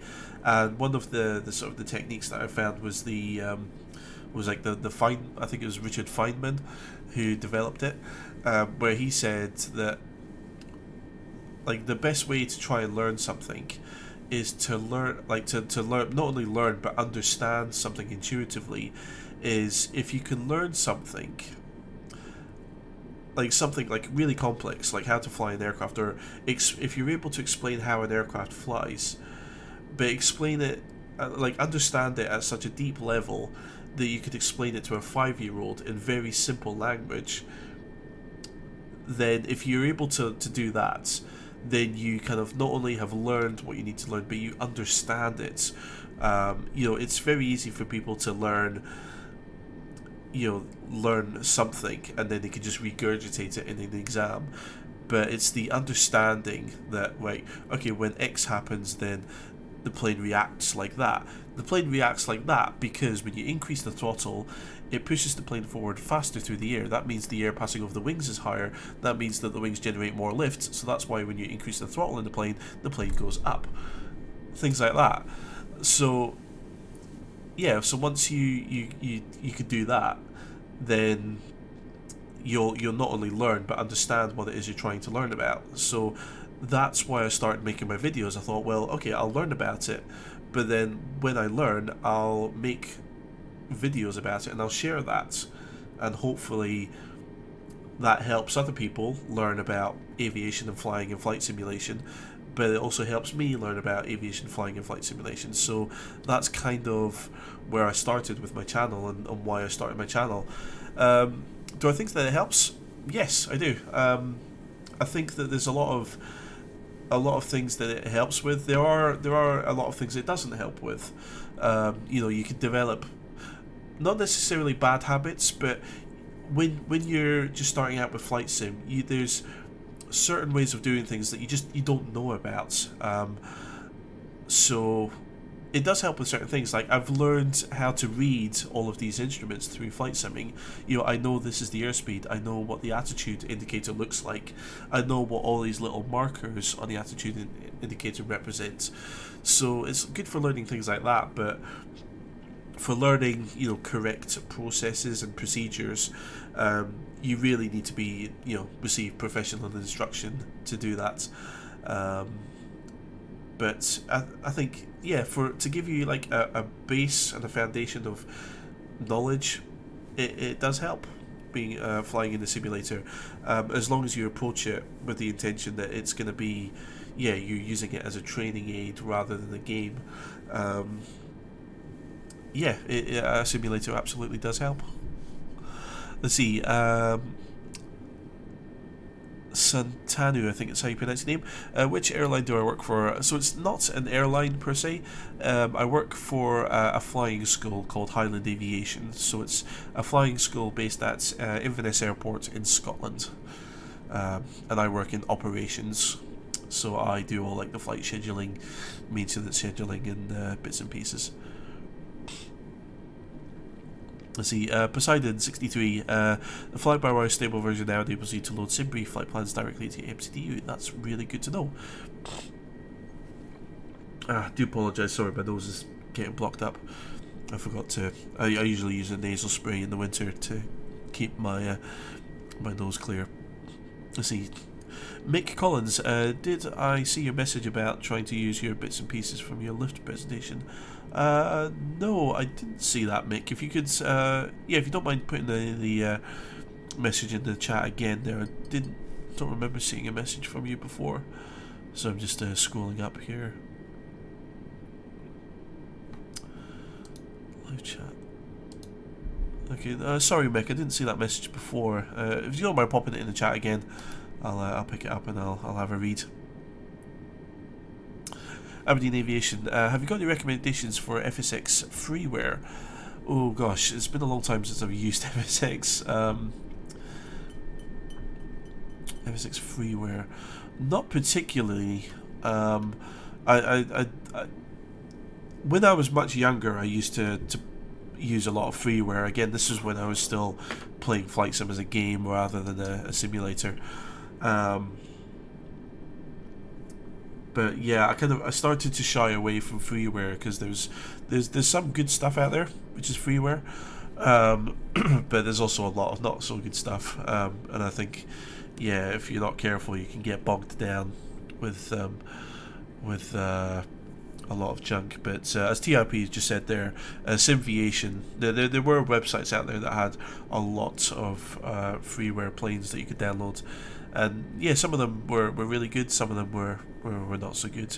The best thing to do would be to maybe look at some online forums and stuff as well, and yeah, see, like go into like AvSim or something and see what people recommend. I'm sure a lot of people will kind of give some good tip-offs for good freeware and things like that. So probably, yeah, jump onto AvSim and I'm sure they'll have a section for freeware, and see what people recommend for good freeware aircraft. Bernie Powell, how's it going? Long time no see. It's been a while, hasn't it? How you doing? Reason to Fly, hello. Hey Doof, good to see you. Wishing you yours a Merry Christmas and stay safe. And the same to you, Reason. Merry Christmas, Happy New Year, and I hope everyone with you is all good, well, and healthy. Let's see. Scroll TRB, scrolled up, can see next message. Yeah, sorry Mick, it might have been that YouTube has automatically blocked it for some reason.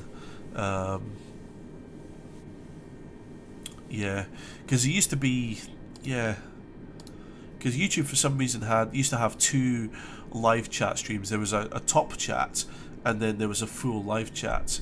But it looks like they've taken that feature out now. But it sounds like the live chat might have still filtered a message or two without me knowing about it. So I do apologise, Mick. I didn't see a message there. But I've had to look back through the chat log there, and I genuinely can't see it at all, apart from that one where you're asking if I saw your message.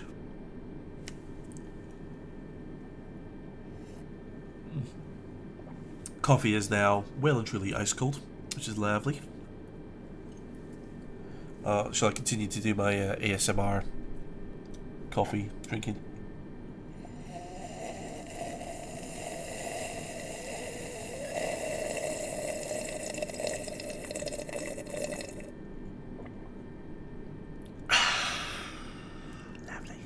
Right.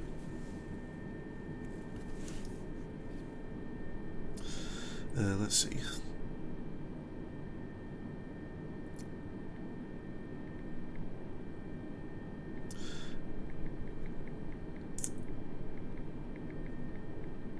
Sorry, just texting my colleague at work here.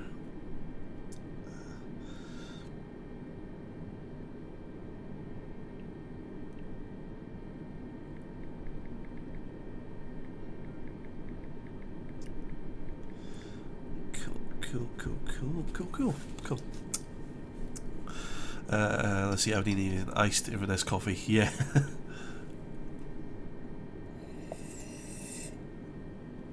TRP, I need to do some ASMR one day. Do you know what? Genuinely, I think you'd be very good at like a podcast or something, because you are remarkably well spoken, sir. I would definitely like. You've got, if anyone hasn't already, please go and look for the Incompetent Pilot on Twitch. He does lots and lots of flight simulation live streams over on Twitch, and go and watch some of his videos and listen to his voice. He's got very, very well spoken, very posh, very rather regal sounding, I do say. Yeah, go and support TIP over on Twitch if you can. He does some really good live streams, some good themed live streams as well. He's got very interesting commercial setup. Because if you didn't know, the Incompetent Pilot is the governing body of aviation, like galactic wide. Like the ICAO, they answer to TIP. EASA, they answer to TIP, the FAA answer to TIP, and the CAA answer to TIP as well. So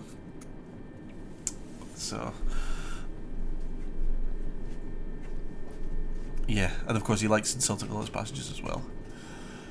And of course, me and the TIP as well. We also developed some key safety technology as well. We had an accident on a live stream a while ago, so we developed some important safety technology as well for flight simulation. Believe it or not.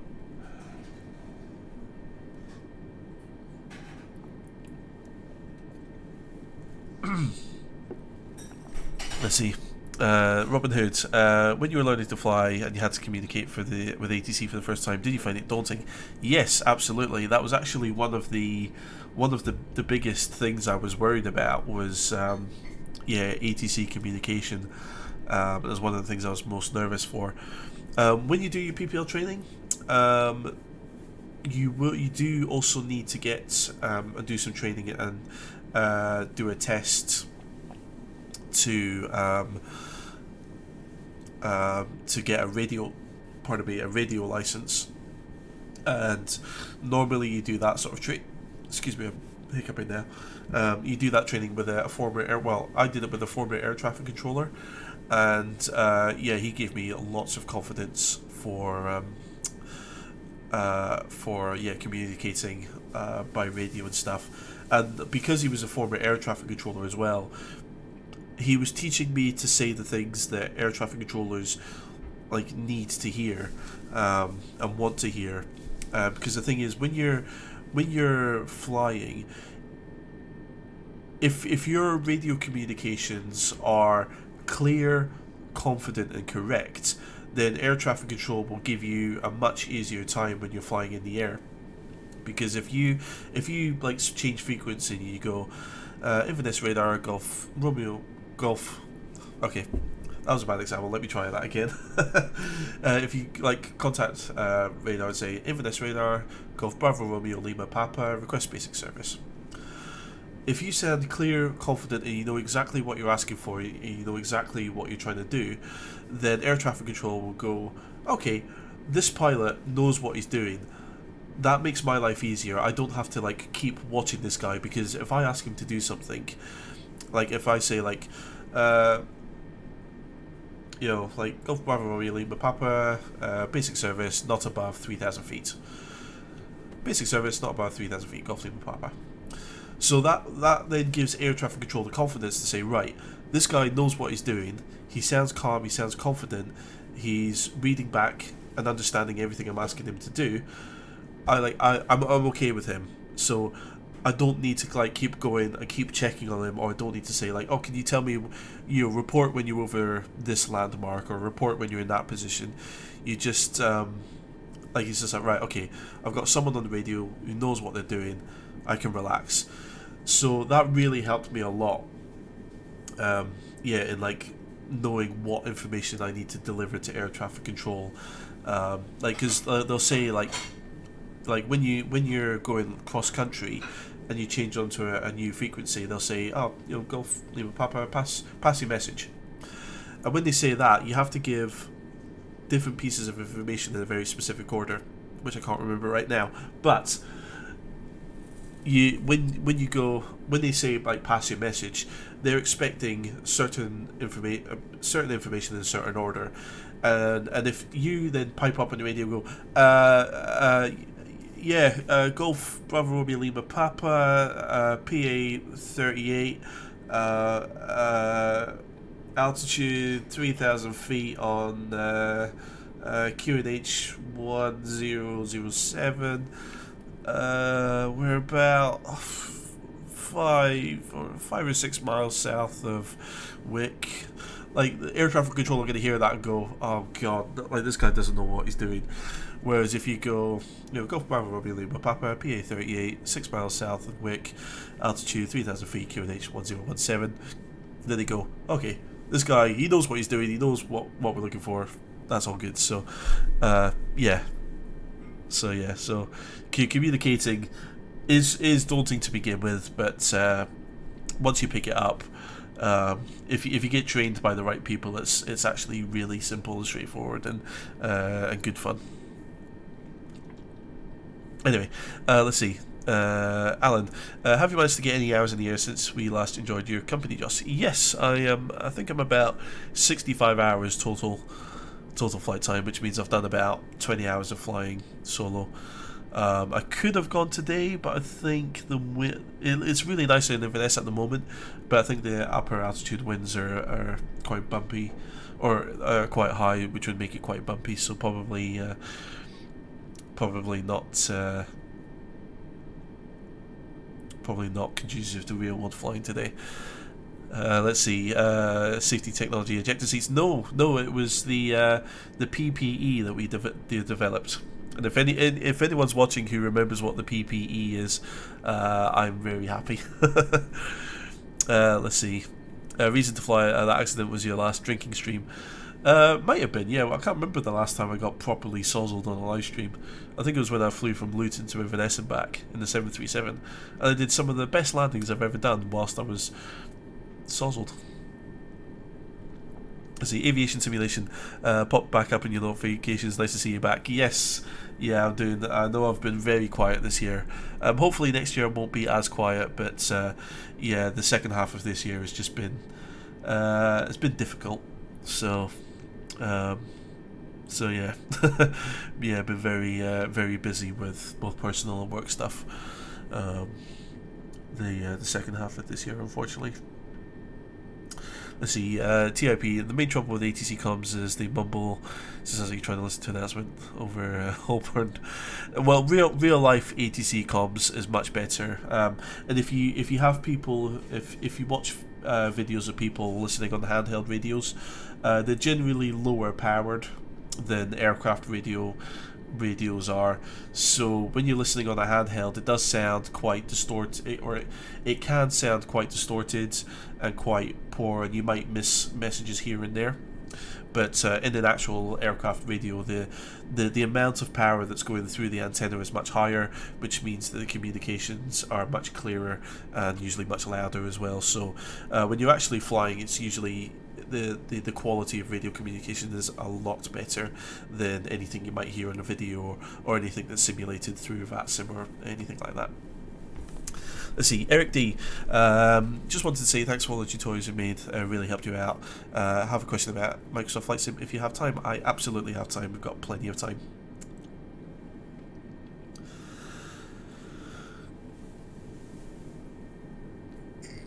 Oh, stretch. Ouch. Actually, while there's a break, I think I shall treat myself to a Twix. Twix. I think the Twix is my snack of choice on live streams. Normally I'd go for a Snickers, but you kind of bite into them and then you're just chewing for ages, so it's a bit it's more work than it needs to be when I'm trying to do a live stream.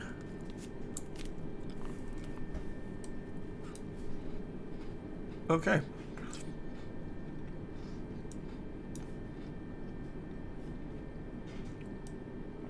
So for some reason, it's saying that's the top of descent at Ritsu. I do not believe that for 1 second. No, I don't believe that for 1 second. Oh no, but maybe. Nah, no, I don't believe that. I don't believe it. That's one thing I've noticed on the default A320 in Microsoft Flight Sim as well, is it seems to give errant top of climb and top of descent readings.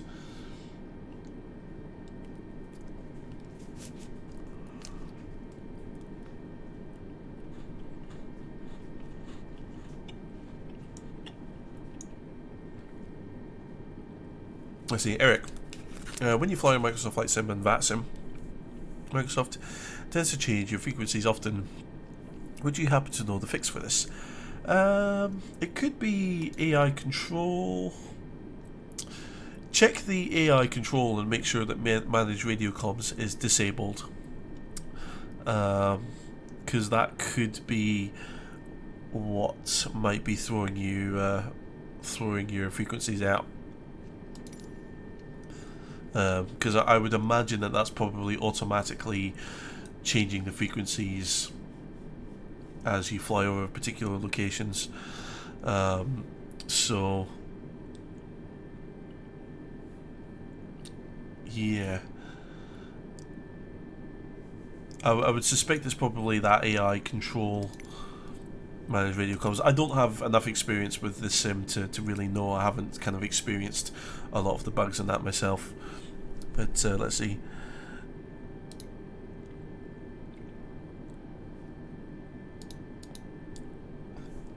Let's see. X-Plane Official. Is that the actual X-Plane Official?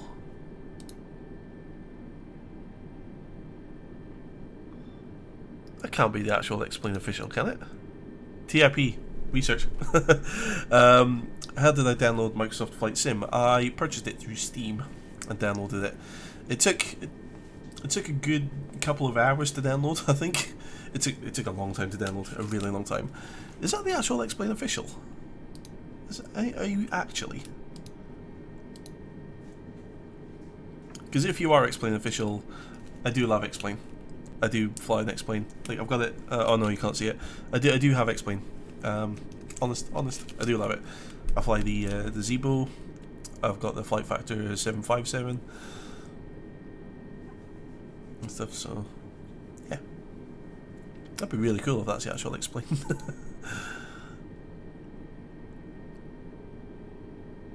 But yes, I had to download it. Yeah, just I downloaded it through Steam, and it took forever.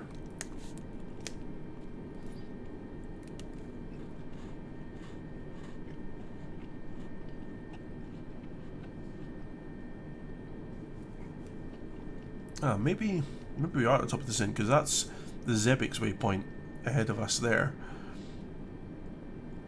And that's where we are going to begin our descent down towards Innsbruck. So maybe.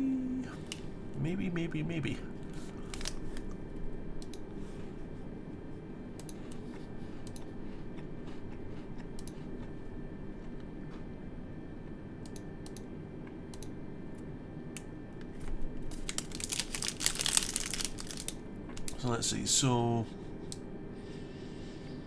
Rattenberg. Okay, so we probably want to be down at about 11,000 feet by the Rattenberg NDB. Okay, so you probably can't see this. I'm just having a look at some charts at the moment.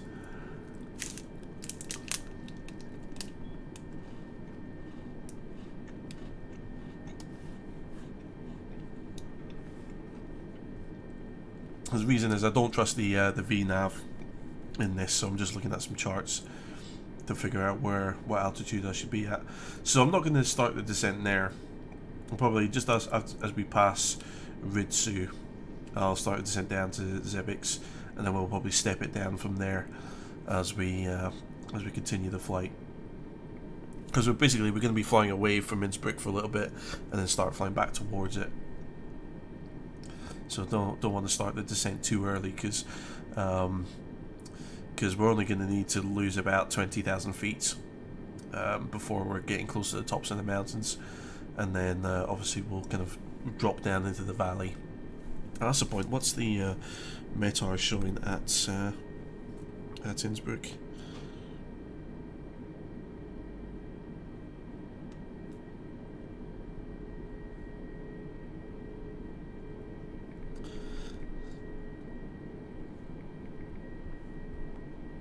Let's see, was it Louis?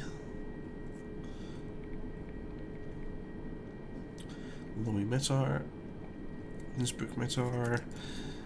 So what we got here? Variable at 2 knots. Oh, I think it's on. I think the runway 08 circle to land approach is on. So we're variable 2 knots. Cav, okay. Doesn't look like it from here, but I'll see you when we get there. Temperature is 4, dew point is -1, QNH 1021, no significant changes expected. Guys, circle to land is on. Trebor, finally make a video, nice to see you back. Yep, I've had a very busy year.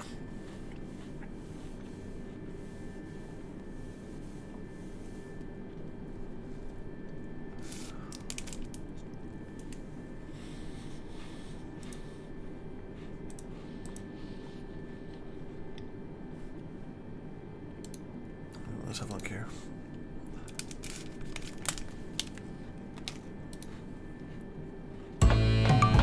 Oops.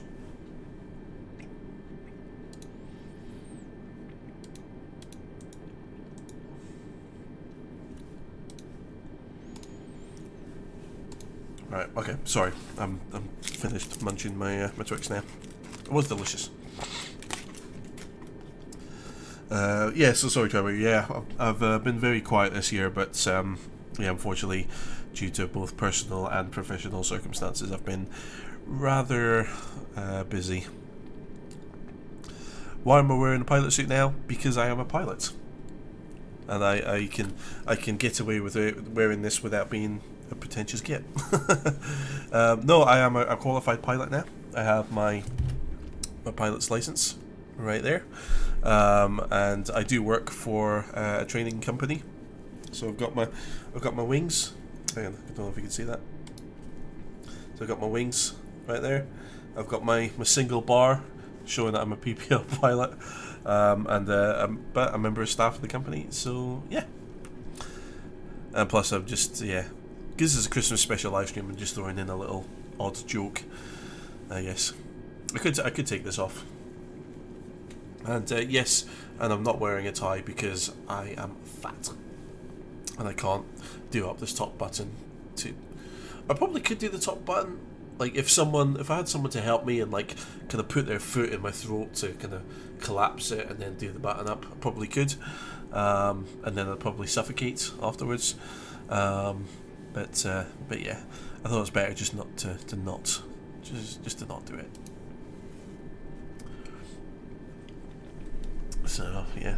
So we've got Innsbruck now on the chart there, so it's about 300 miles away or so.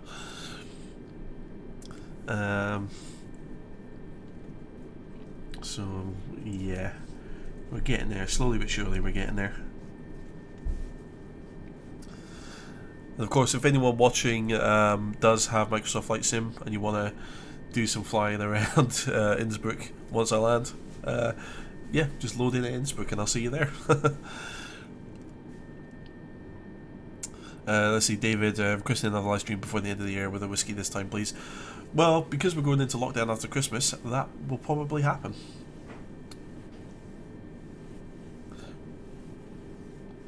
Yeah, well, our flight school's going to be closed over the Christmas and New Year period anyway. Now with the lockdown, I'm going to be stuck indoors anyway. So, yeah. Guess more time for me to do some live streams. Might actually make some serious progress with my 777 tutorials as well, hopefully. It's annoying. I wanted to get them done before Christmas because with YouTube, your ad revenue increases a lot kind of in the run up to Christmas because you're just getting more adverts displayed on videos and stuff. Yeah, I've missed it, which is a bummer, but hey ho. See, Alan, congratulations, didn't know you had your license. Yep, I've got it. Well, this is just the wallet for it, but strictly speaking, yeah, that's my license there. And yeah, so I've got a private pilot's license, which with what's called an SEP rating, a single engine piston rating, which means I am allowed to fly single engine piston aircraft. So the aircraft that I've flown in real life up to now have been Piper Tomahawk, Piper Warrior, and Cessna 172. And I have also flown a 152 at one point, but I don't think I've got that in my logbook. But yeah, those are three aircraft. Yeah. Hopefully I'll add more aircraft as time goes by. Let's see. Robin Hood, you're not fat, you're just big boned. No, I'm fat. I'm chunky. Chunky boy. Yeah, definitely need to I've put some running shoes on my Christmas list to Santa this year. Or some new running shoes. Because the problem is, because I used to be like really devout, going to the gym like every morning 6 a.m. to go and do weightlifting and stuff. I used to be like properly like devoted to it. Then I started work, which is a desk-based job, which I was still going to the gym, so it wasn't that bad. But of course, when you're like exercising and you're really working out, you eat more to give yourself the energy and to help your body recover and stuff. So you generally eat a bit more. And the problem is, when COVID started, I obviously had to stop going to the gym, but I kept eating as much as I did when I was going to the gym, so I've just got fat, basically. TIP has to be Tasker. Oof. Don't know if I can afford that. Let's see. First Officer Jaden. Hello, sir. Hello to you, Jaden. How are you doing?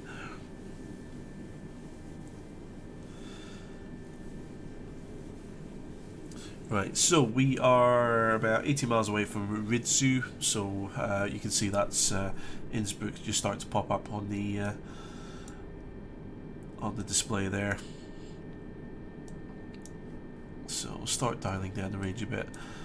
Probably on the Ridzu to Zebik's leg here, this next leg of the journey, we'll start descending, because of course, as I said earlier, so like Innsbruck is pretty much directly in front of us, just beyond Zebik's here, but we're going to be heading out to the west, sorry, heading out to the east, and then we'll do a U-turn, come back, we'll descend down into the valley for Innsbruck, and then we'll do our we'll do a sort of a downwind leg, a right downwind from runway 08, and then we'll do the kind of like the 180 degree turn, kind of a descend down over the hills, and drop into the short final approach for 08. Let's see, Talisker from Skye. Yeah, I think I don't know. Is there such a thing as a bad whiskey from Scotland? Let's see. Harshith, welcome. How's it going? You're back after your exam. How did your exam go?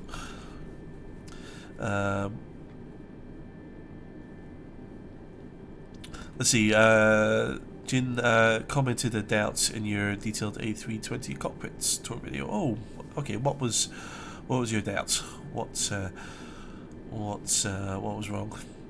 I'm not. By the way, I'm not saying that everything in my video was right. It's the first kind of proper tutorial series that I did on a specific aircraft, and I know more now than I did back then. So, what was your doubt? And I can't remember much from those videos, but I'm sure it's very valid and a very, very appropriate concern and a doubt.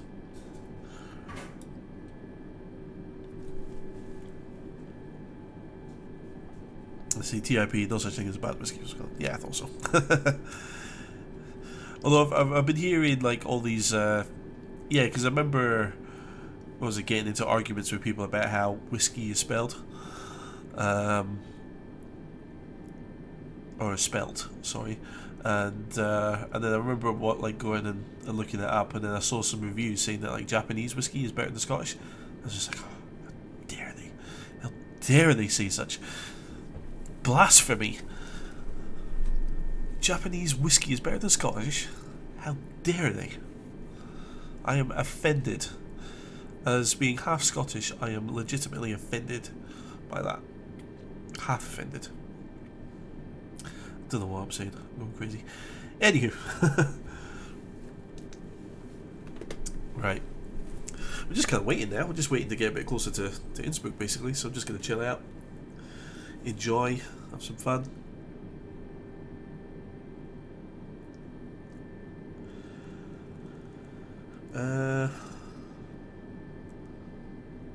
Harshith, missed quite a bit. How long is Inverness to Louis? I think it's just around about 2 hours or so. Let's see, yeah, we started the live stream 2 hours ago. Took off at it would have been 11:30ish UTC, so yeah, it's about 2 hours 15 minutes maybe. Unfortunately, the FMC and the default plane is yeah, it's not really giving me an estimation as to when we're going to land.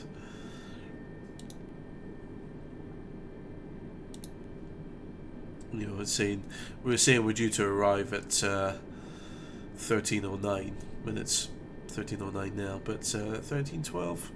No, we're not getting to Innsbruck in 4 minutes. Don't be silly.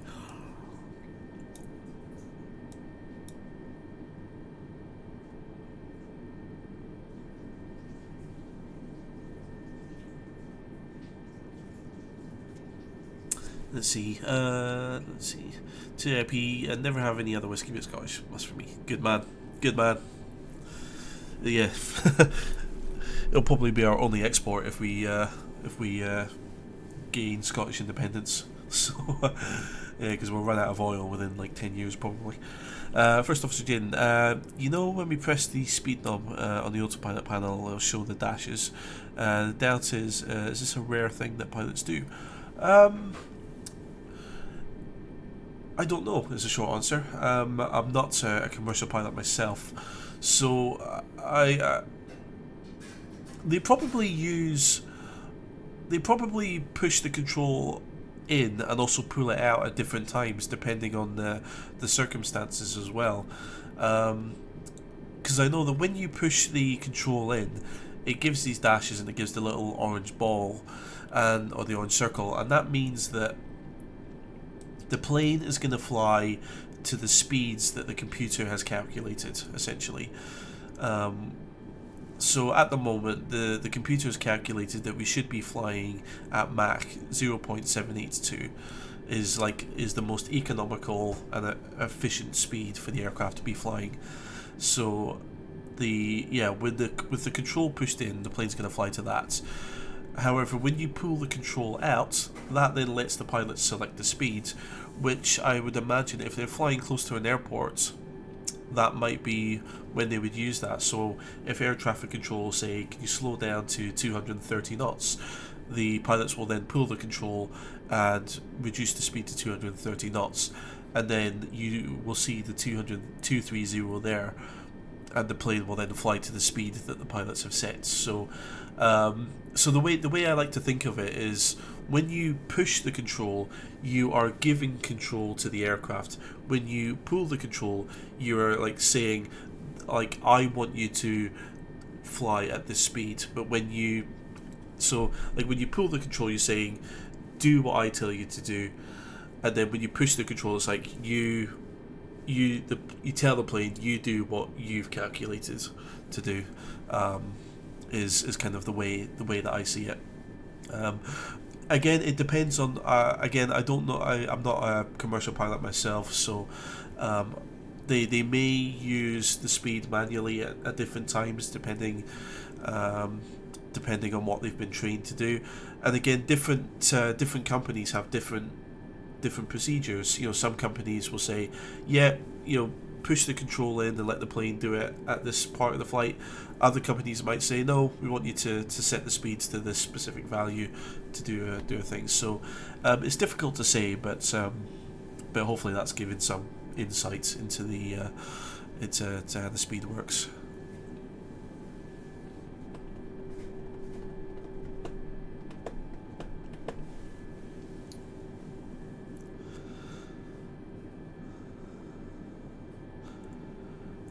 I would imagine though that the pilots would kind of push the control in, certainly for the cruise phase of flights, when they're just going along and got nothing or not much to do.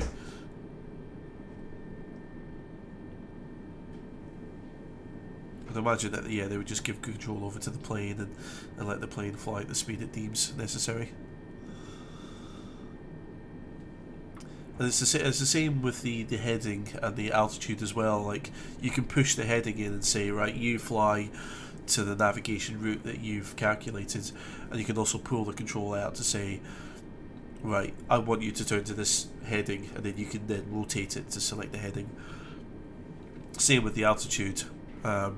You push the control in to say, right, fly to that altitude, but you fly the climb or the descent as you've calculated it. Whereas if you pull the altitude control and set an altitude, the plane will just attempt to get to that altitude as quickly as possible. So yeah, that's my understanding of how it works.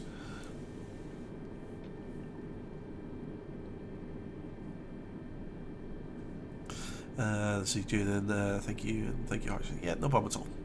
That's what I try and do on these live streams, is try and answer things as best as I can. Cool.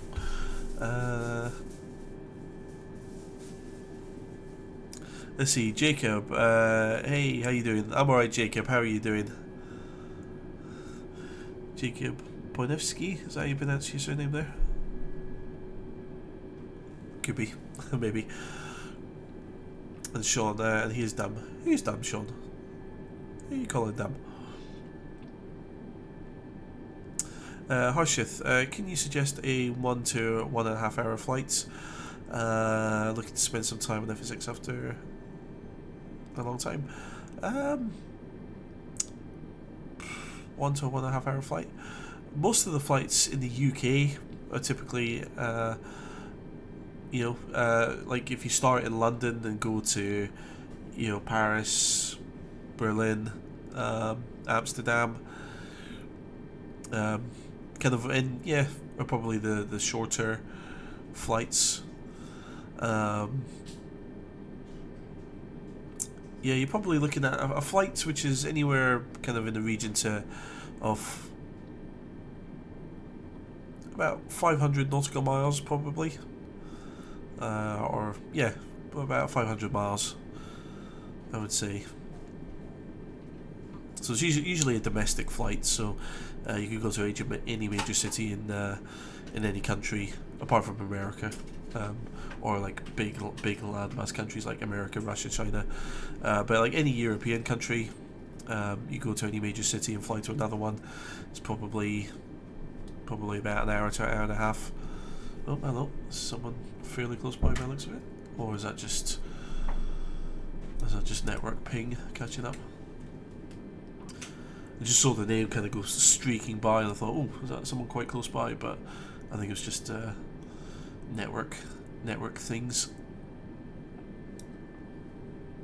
Let's see, Jacob is fine, excellent, good to hear.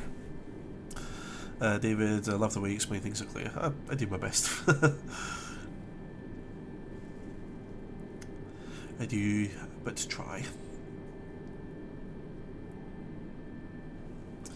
Yeah, so this is us kind of on our way to Zurich now. So if we were doing an RNAV approach into runway 08 at Innsbruck, then Zebix is the kind of the starting waypoint where we'd start the star or the standard terminal arrival route, which is the procedure that we would follow. However, by the looking at the charts that I have here, it looks like that they don't really do they don't take aircraft to Rattenberg and then back to Innsbruck now. It looks like they bring them almost on a straight in for runway 08 now, so they kind of bring them down the valley to the west of Innsbruck, and then kind of do a turn relatively close to final there, but that's no fun, so we're going to do it the old-fashioned way. But let's see, Zevix.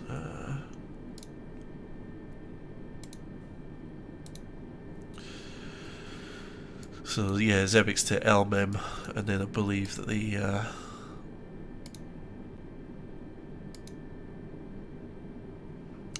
from the Elmem waypoint, then you then kind of fly down a valley to the west of Innsbruck, and then kind of land from there.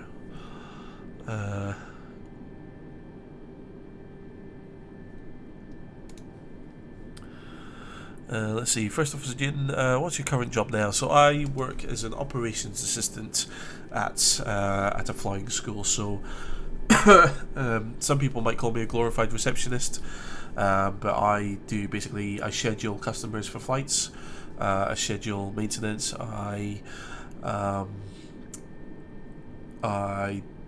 do aircraft handling. We handle most light aircraft at Inverness airports. We do refueling. I also do accounting as part of my job. So it's a bit of everything, really. Let's see, Jacob. I'm from Poland, so you may have a problem pronouncing your surname. Yeah, I'm part Polish myself. My grandmother was Polish, so yeah. I'm just trying to read your name and understand it, but yeah, I might have an issue. I can't speak much Polish. I know the basics like dzień dobry and that, but yeah, I can't kind of read it and pronounce it properly yet.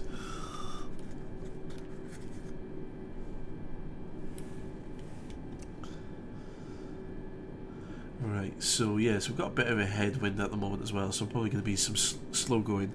I'm probably actually going to start my descent just after we leave Zebix here, because you can see actually we've got Lowy there. Innsbruck is yeah, not far beyond Zebix there, but we are going to fly east first, so so yeah, so we'll have plenty of time and space to slow down, or I might begin the descent just before we reach Zebix here, because looking at the wind direction here, we would have a tailwind kind of from the southwest, and we're flying east, so that's going to be behind us, which is going to reduce our rate of descent. So, or we're going to cover more distance as we descend. So, yeah, I'll probably start the descent just before we reach Zebix. You see, we've got the top of descent marker here, but I don't believe that for 1 second. I don't trust. I mean, you can see here on a real A380, all these numbers on the right here, what these basically represent is, like, you've got your different waypoints and you've got your estimated time of arrival at the waypoint, but then what you should have is your estimated speed, and also you should also have an altitude for that waypoint as well. So during the descent, it will automatically calculate what speed you should be going at particular points of the descent, and here you can see the default aircraft has not calculated any of that, so I'm really just gonna kind of wing it and do it by feel as we're descending here. But that said, we're up at 33,000 feet at the moment, and we're going to be descending down to about probably 13,000 feet just as we reach Rattenberg here, and then as we turn back towards Innsbruck, we'll be dropping down below 10,000 feet, and then that'll be kind of below the hilltops and the mountaintops and stuff. So what I'll do is I'll turn on the terrain on the head display as well, because again, that's going to give us a lot more situational awareness of where we are in relation to the mountaintops and stuff, because obviously we don't want to crash into a mountain. That would be no bueno. And yeah, I've had enough aircraft crashing this year. Let's see. So First Officer Jaden, that is a great job. Yeah, it's good. It varies a lot, so it kind of keeps me on my toes. Yeah, which is good. And Jacob, where we're flying today, as Jaden said, we're flying to Innsbruck. From Inverness, I guess. Yes, yeah. So Inverness to Innsbruck. It's kind of it's become a little Christmas tradition on my channel, because my first flight that I did was in the PMDG 737 Inverness to Innsbruck, and that was just before Christmas one year. And I crashed the plane because I forgot to put the landing gear out. It was a great landing. I just forgot to put the wheels down. So that it then became a bit of a meme on the channel, and then I thought, well, turn it into a Christmas tradition, why not?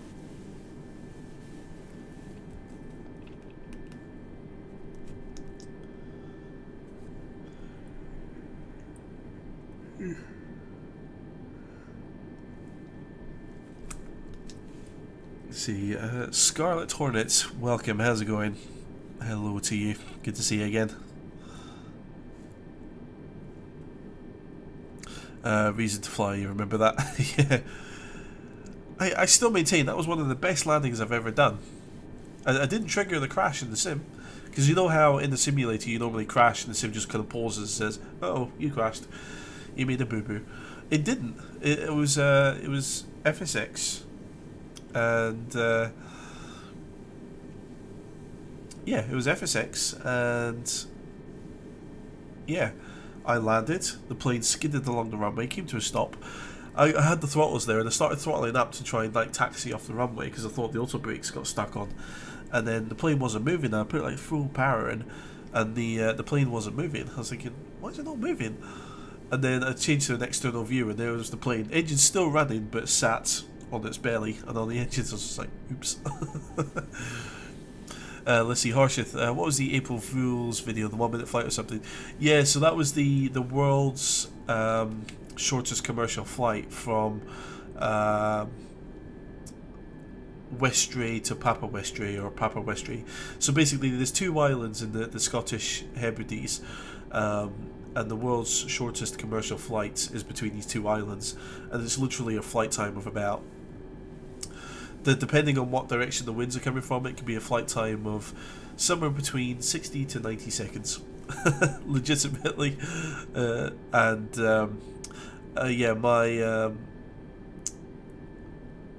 of my April Fool's videos, I did that flight, but I did it in an Airbus. When it's usually done by like it's a BN2 Islander that does it nowadays, but like something like a Twin Otter can do that flight, and it's literally a 60 second flight. So yeah, but I did it in a flight sim on an Airbus. Scarlet Hornet, long time no see. It has been a long time. Let's see, Alan, were you sozzled that year, dude? No, that was the year that I had the audio crapped out not long before landing, so I couldn't hear any of the warnings that were telling me that the landing gear wasn't extended, and because I was quite inexperienced with the 737 at the time, I hadn't quite got the procedures in place. I wasn't confident with the aircraft. I completely forgot about it, and I didn't realise it. Let's see. Reason to fly. Best thing was your facial expression came to a stop. Like seeing a ghost. I legitimately, I didn't realise what had happened. Like I was there. The plane came to a hard stop on the runway, and I'm sat there thinking, "Ooh, okay, that was quite firm." And then like, because the engines were still responding, so I put the throttle, like I tapped the brakes, I made sure the auto brake came off, I think, and then I was like throttling up trying to get the plane to move, and it didn't. I was just like, what's going on? Has the sim like glitched or something? I don't know what's going on. And then yeah, changed to an external view, and I honestly, hand on heart, I wasn't like acting up. I did not know that I'd landed with the gear up until I looked at the external view. I was just like, oh no. But I still maintain that was an amazing landing. To land, to do a crash landing like that, and not trigger the crash kind of pause or the crash stop in the simulator. I mean, that must have been a gentle landing. I mean, come on. Let's see. First Officer Jin, the first flight you did the gear up landing. That was the first live stream I did with the Boeing 737. Let's see, Daniel, welcome. It's the first live stream on the channel I've made while still streaming. Oh, excellent, good stuff. Do you always fly Virtual Cockpit, or did you start with 2D? Also, have you installed any add-ons for 2020? No, when I was much younger, before I started, well, when I used to play Flight Sim as a game rather than treating it as a simulator and kind of doing proper procedures and stuff, yeah, I used to fly 2D, but this was back in the day when the only planes available were 2D, like Microsoft's 95, I think, was the first time I played a flight sim. So of course it was only ever 2D then, but no, once I think it was it 2004 when the first Virtual Cockpit planes came out. Yeah, when I mean, yeah, I've been flying in Virtual Cockpits. Yeah, since they've been available. With regards to add-ons, I don't have any add-ons for 2020. I do have or I did get the most kind of the premium version of the sim when it released. So the one that had all of the add-on or all of the full selection of aircraft and the detailed airports, but I haven't got anything additional apart from the sort of the premium version of the release of 2020. Let's see, Jacob, what do you think about 2020? Is it worth its price, or explain P3D better?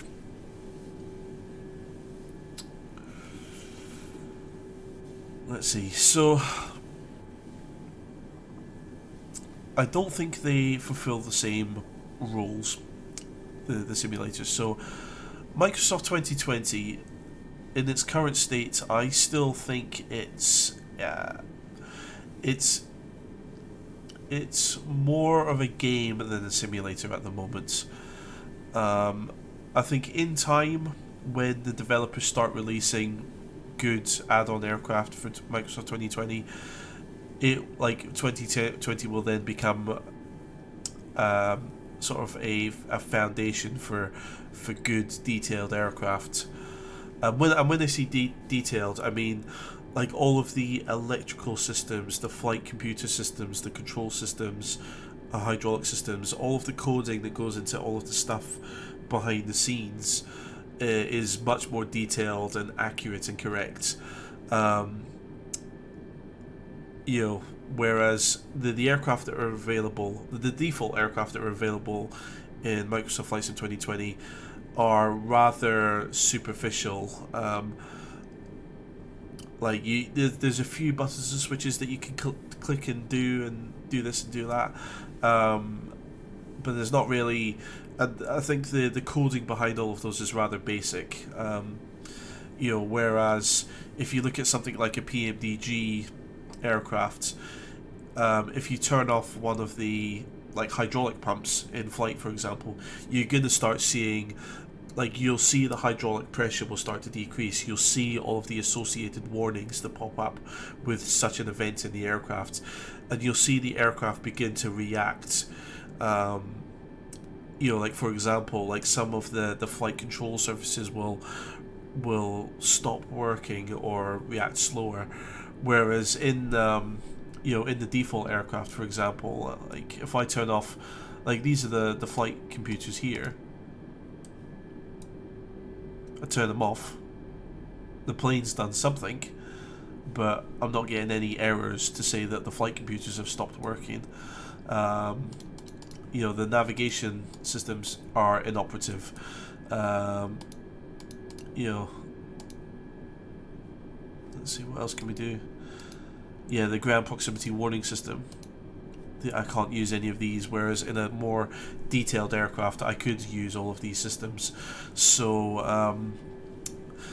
Microsoft Flight Sim 2020 at the moment, it's very good for people who are interested in Flight Sim and people who want to begin with it.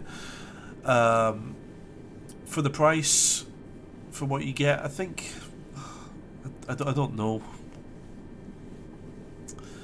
But let's see, is X-Plane and P3D better? X-Plane is really good priced, and X-Plane, whilst you don't get as much content to begin with, you got to think of flight simulators are kind of a foundation, and the developers who make good high quality aircraft, it's kind of the marriage of the two together is what makes a flight sim really good. So I think X-Plane is very fairly priced. The latest version of P3D, I know that they have a professional version and an academic version. I think, if you get the academic version of P3D, again, it's reasonably priced. But again, you will have to do further investment to get good quality aircraft. And if you want high quality airports, if that's something that's important to you, then you'll have to buy high quality airports as well. But compared to the default aircraft that you get, the higher quality aircraft are so much more interactive. So it's really difficult to say. It's difficult to kind of give a definitive answer on the sort of the cost versus the value of what the simulator offers. I mean, generally speaking, Flight Sim 2020 easily is the eye candy of the three. It's the best looking out of the box. It's the best looking. The weather effects are gorgeous. The landscape is gorgeous. The lighting is amazing. But the default aircraft are relatively basic. The flight model, I'm not sure about.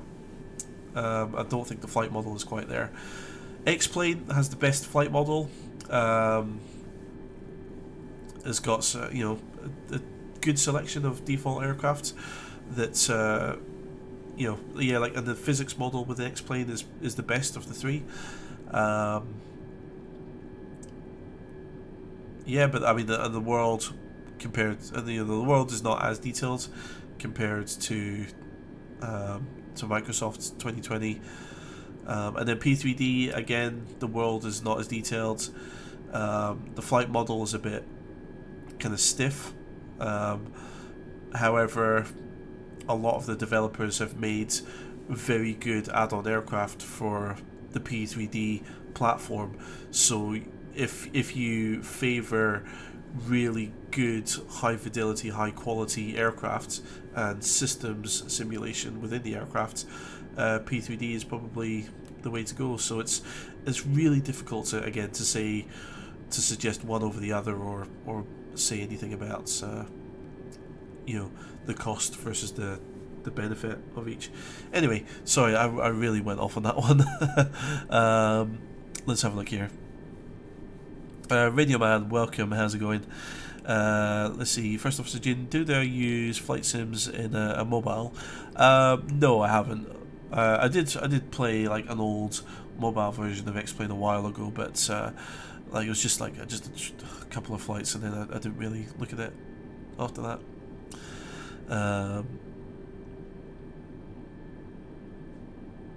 Let's see. Reason to fly. X-Plane is the best way to go if you're a beginner.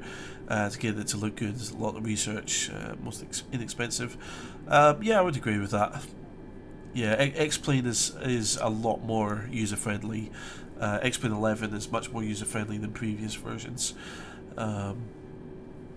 So yeah. Let's see. Radio Man, it's missing Eindhoven, pretty big airport in the Netherlands. Yeah, I do know that Microsoft Flight. Yeah, that was one of the problems with Microsoft Flight Sim, which is a bit of an issue. Let's see. Riskass, welcome. It's been a while. It has been a while. How are you doing? Jaden, for free flight simulators, I guess Flight Gear. Yeah, I wouldn't recommend Flight Gear, because I do know that because I've received quite a few spam emails talking about flight sims and stuff, and a lot of them seem to be based off of the Flight Gear flight sim, which is based off of the old FSX. So I would shy away from recommending Flight Gear because I have seen it used in lots of scam emails. So I would be cautious about it. Anthony Kago, sorry. Yo, what's up? I'm doing alright, Anthony. How are you?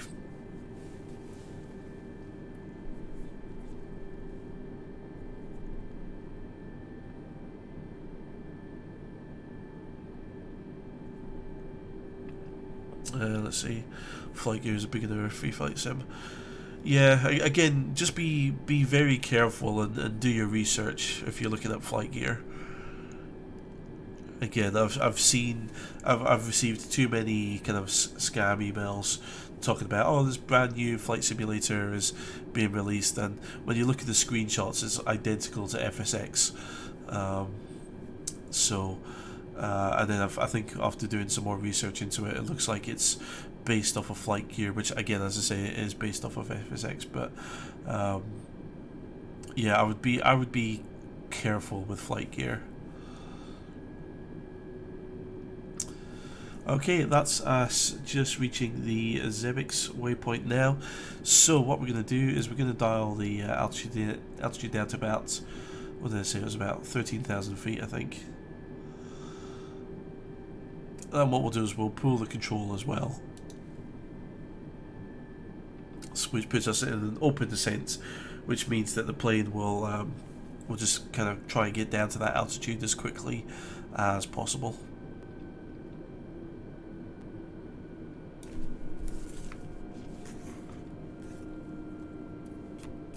So we've already checked the weather. At Innsbruck, it's variable at 2 knots. It was Cav okay, 4 degrees. Dew point was -1. QNH was 1021. Now I wonder if I can set this before I set that. No. So again, this is an example of something that you can do in the in more detailed aircraft is you should be able to kind of preset the barometric pressure. So at the moment we're using standard barometric pressure, which just ensures that any aircraft which are up in their cruise phase of flights are all working off the same kind of baseline or the same reference number, the same reference essentially. When you change over to local pressure, what you can do in the Airbus is you can kind of dial it in before and it comes up as a white number down here, I believe, or it might be the Boeings that can do that.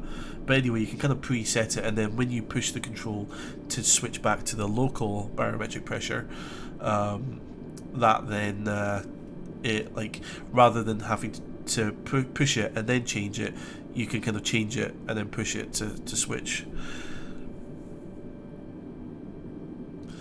So let's see here. First of all, Jane, how do you know when to descend? So normally the flight computers will put a little kind of arrow pointing down, which shows the top of descent there. Because I don't really trust the flight planning in this. Like for example, like where are we going? We're nowhere near our. You know, where are we going at the moment? We're not on our flight path here. Yeah, because I don't trust the flight computers and the navigation and that in this aircraft. I'm just going to be kind of like descending and landing semi-manually. Like for example, like I should be directly over this green line. I don't know what the plane's doing. I may.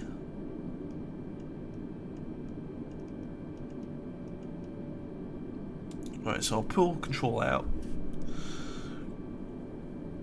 for now.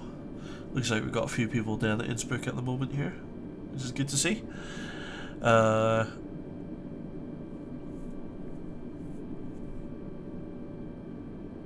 Yeah, so at the moment I'm just kind of like just doing it by guessing essentially.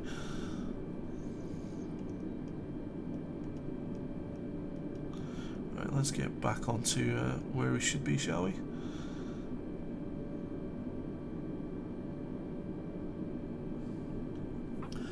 Let's see, Riskas, are you flying the FPW or the default A320? This is the default A320.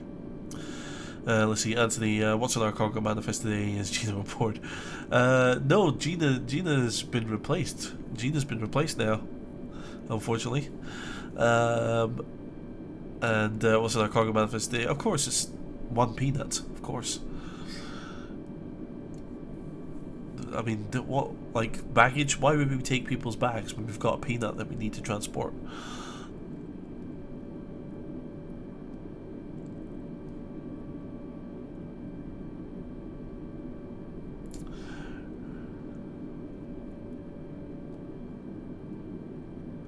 Right, so as you can see here, so we're going to head out over towards the Rattenberg NDB, and then we're basically gonna just do a 180 degree turn, and then we're gonna, so what we're gonna do is we're gonna level off about 12,000 feet. That should keep us above the mountaintops to begin with, and then once we've kind of established and we're heading towards Innsbruck, we'll then hopefully have a visual, and we'll then drop down kind of down into the valley, and then we'll be able to yeah, and then we'll do our circle. We'll position ourselves for a right downwind for runway 08, and then we'll do the 180 degree turn within the valley to drop down and land. So so this isn't the fly-by-wire mod. No, it's not. No, I was unaware of it. I've been really out of flight sim this year, so no, I did not know about the fly-by-wire bits. Basically, the Zebo Flight Sim 23. You should have a look at that. I absolutely will. It sounds like an excellent project, and I will definitely be taking a look at it when I can. Let's see, AU, your tutorials about FSX and Cessna were very useful for me. Could you please make a comprehensive tutorial on how to plan a flight using VOR stations and how to determine which VOR stations to follow? I think I might have done that already. If you have a look at my channel, there's a playlist called FSX tutorials series, I think it is. But I've basically done a playlist which was purposely designed to take you from being a complete beginner to flight simulation all the way through to being in a good position to start learning about flying planes like this. So if you go onto my channel, look at my playlists, there's one which is FS6 tutorial series, and then probably about a third of the way through I start talking about navigation and using VORs and that. So so if you go to that playlist and have a look for that video, I think I've already done a video which I think is something that you might be looking for. So yeah, if you head to my channel playlists, FS6 tutorial series, hopefully you'll be able to find that there. PC specs. That's a good point actually. I don't know if I've updated my channel with them. Let me have a quick look here. Oh, okay, that's the plane deciding it wants to level off apparently.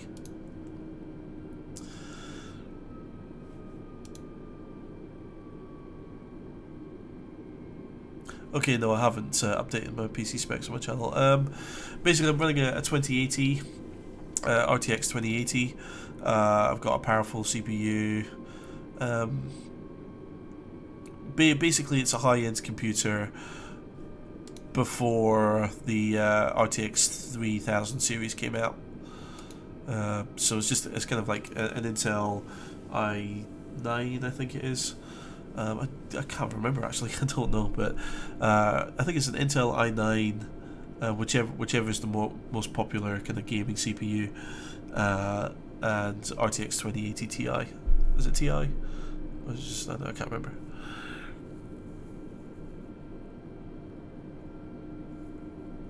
Let's see, Jack, I really miss your content.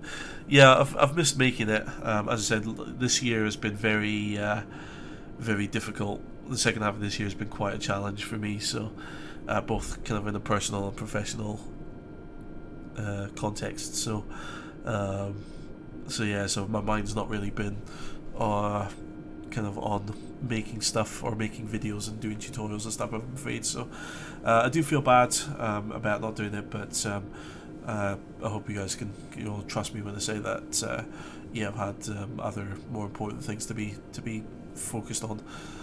But hopefully with the kind of the Christmas lockdown now, I'll hopefully be able to get back into it a little bit and do some more. Let's see, first officer, I remember before the change of heading you were levelling off. Yeah, I think that was the plane just wasn't following its course properly. Let's see, Riskas, I think you did a VOR tutorial about Inverness, at least, and holding patterns. Yeah, there's another video where I fly from Inverness up to Wick using the VORs at both Inverness and Wick to navigate to a specific waypoint as well, which I think, I don't know if it's unlisted, but it's definitely linked to one of those other tutorial videos. But yeah, I definitely did a video where I flew from Inverness up to Wick using the VORs and switching between them at both airports. One tap, I think is how you pronounce it there. What do I do for a living? So I am an operations assistant at my local flying school. So some people call me a glorified receptionist, but I do scheduling customers in for flights, scheduling aircraft maintenance. I do also do accounting. I do aircraft handling. I do aircraft refueling. So it's a little bit of a lot of things that I do.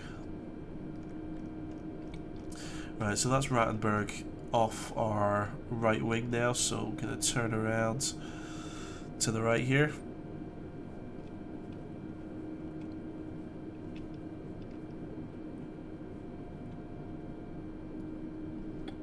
So you'll notice also, as I was on the approach to Rattenberg here, the flight computer rather conveniently got rid of my flight path. So this could make for an interesting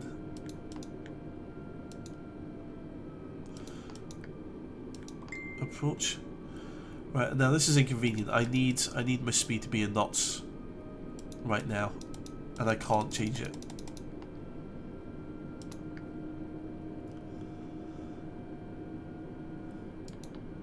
See, again, this is why I like more. This is why I like aircraft which actually have their systems modelled correctly, because I need to switch this back to a knots based speed, and I can't do that because my flight computer. Oh, there it is. It's brought the plan back in. Good. Or I might just fly the thing manually from here on in. How about that? Let's see, Alan, panicky not. Sometimes real life takes precedent over videos. All been there. Yeah. Well, yeah. Yeah, it's been yeah, second half of the year has I've had better second half of years. Let's see, Daniel, there are new restrictions on training in Inverness due to the pandemic. All training's been stopped here in Ireland. That's in private flights are still permitted. I think there will be now, because they've announced the sort of the big national lockdown in the UK. So yeah, so we're going to be closed between Christmas and New Year anyway. I think now we're going to be closed until probably mid-January at least. Yeah, that's probably. Oh, hello. Who was that? Yeah, so we're probably going to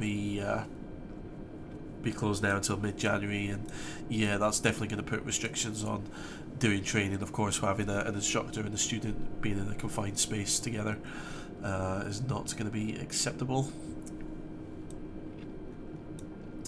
First Officer Jaden, I think your PC specs are in the About section of your channel. My old PC specs are, yes.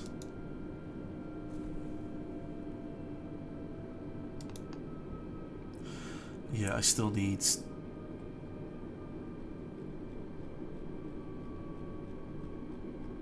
I need knots based speed up here.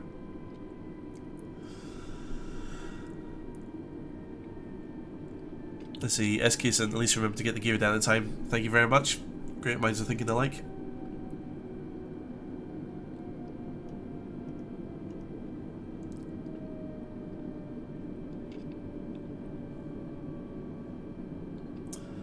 Right, actually, that's a point I've got.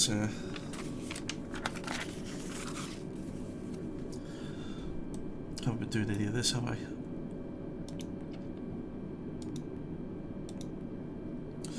So Q and H here is 1021, temperature is 4, magnetic, transition altitude would probably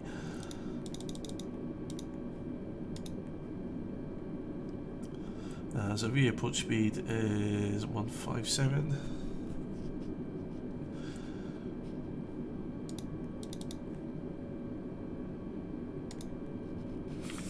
Do that there. Okay, seatbelt signs on auto. I can't change them in this plane anyway. Anti-ice switches are off. FC altitude set and push. Yeah, so we're kind of flying semi-manually at the moment.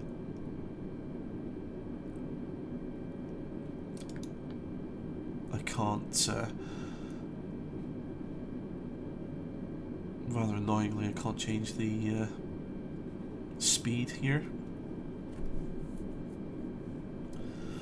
Brings around to about 240. Let's see. Barometric reference, set the barometric pressure. I shall. Nope.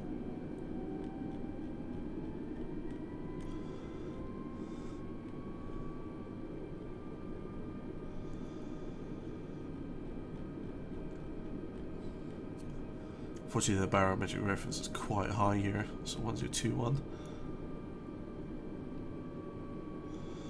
And as you saw, the plane kind of like jolted back up because of the switch over to the thing there. Let's see. TRP default A320 is far more basic than the one from Aerosoft. Yes, that's correct. Is it windy in Innsbruck? Nope, it's variable at 2 knots, so very not windy.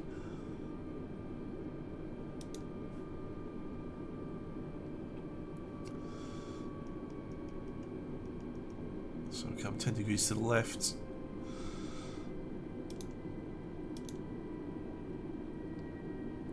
So basically, just as we drop down into the valley here, we're going to line ourselves up with the left-hand side of the valley and do a kind of like a right-hand turn. Looks like we've got some clouds over the airport, if that name is to be believed. Let's see. TIP. Yeah, you need to be careful of TIP's balls in the overhead locker. I will also say hold on to your nuts, and we shall come in for a landing. Landing system comes on. Don't know why we're not really doing the ILS at all. This is purely going to be visual. Yeah. Yeah, so TIP is going to say hold on to your balls. I'm going to say hold on to your nuts. And yeah, we shall get ourselves established for a landing. Now, rather unfortunately, I can't manage the speed. I'm not going to be able to dial down the speed. So let's do this manually.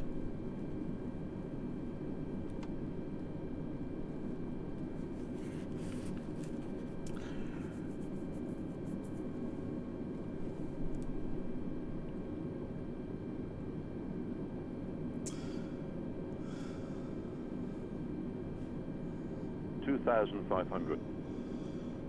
Okay, that's good.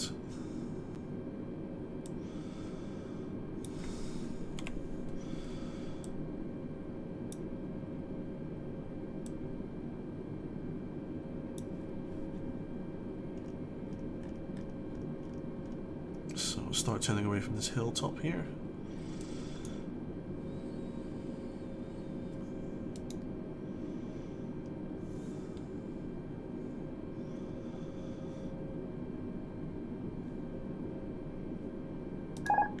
Actually, I'll take the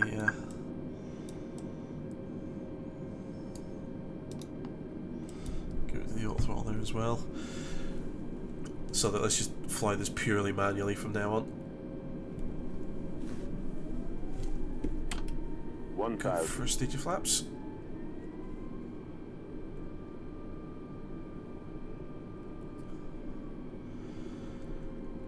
Probably should be much better configured for a landing, but yeah, see, this is the challenge, is now trying to get the plane configured for landing whilst flying it manually.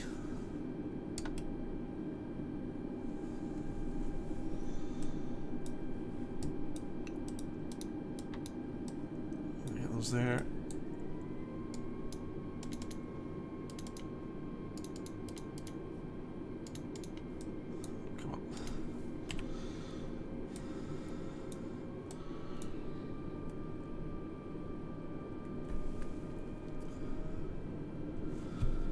Landing gear down.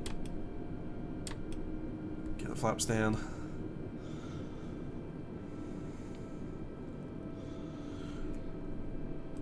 Sorry guys, I'm probably gonna have to ignore some comments for the time being here.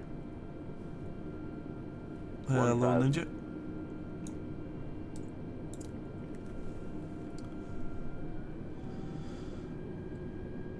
So the plane rather conveniently is holding me.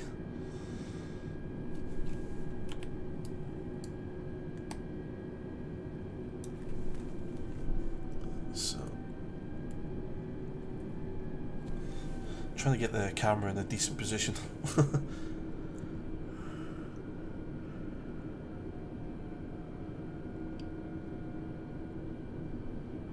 Right. Turn the flight director to nope. Yeah, I probably should. So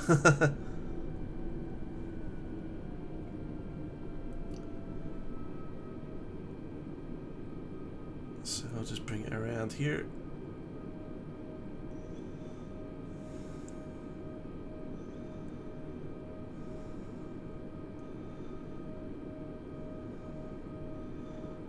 Unfortunately, I don't have the view bound to my my hat switch on my stick, so I can't really look up and into the turn. So we're probably going to catch a visual quite late on. There we are. So we're a bit offset. Getting a little bit of lag here as well, I think just because I'm streaming.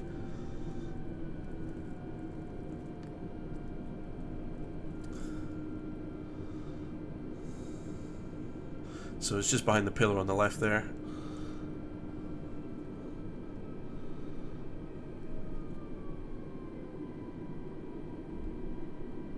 $500.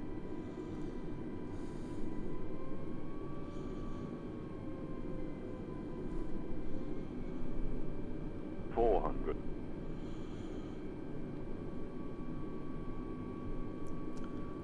300.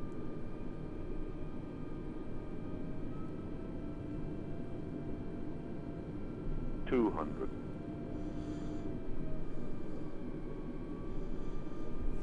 Get my feet out so I can do the rudder if needs be. 100. 60. 50. 40. 30. 20. He didn't call me retard. Retard. 5. There we go, arm it down. Got lots of people flying around here. And yeah, I don't think I've got reverse thrust bound here. Stop. Okay, I think we're gonna be alright. 30, 20. Yeah, we're down. There we go. Welcome to Innsbruck, ladies and gentlemen. Got there at the end.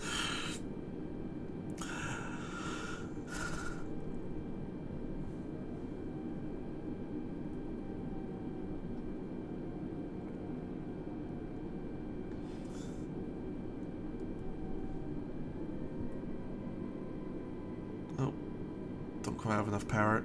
Come on, get around.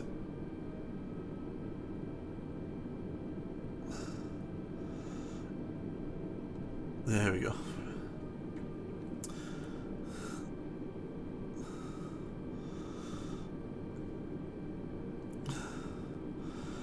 Whew, that was alright. Do we have a gear down? I was nervous there for a second. Thought I forgot it. Yeah, that's the problem with is trying to do all those actions without an autopilot as well as. Increases your workload a bit, but we got down nice and safe in the end.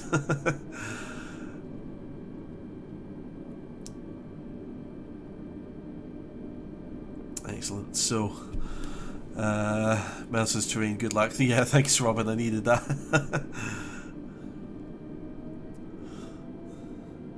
Riskas not bad with the Twitchy controls. Better clap. Thank you, guys. Yeah, I haven't quite lost the touch yet, thankfully. No bounce, minus 10,000 points. Sorry, TFE. I did crash into like 4 aircraft that were trying to take off, though.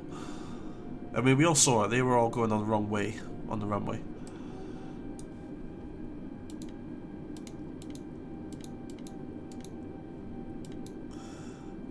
Strobes come off.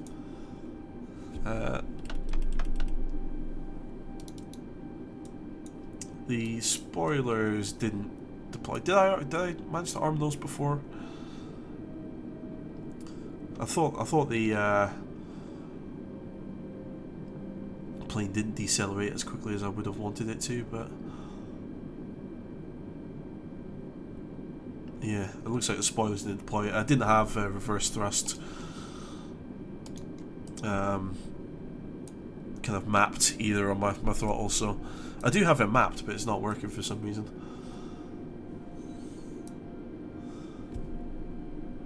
There we go. Thank you, David, for the clap.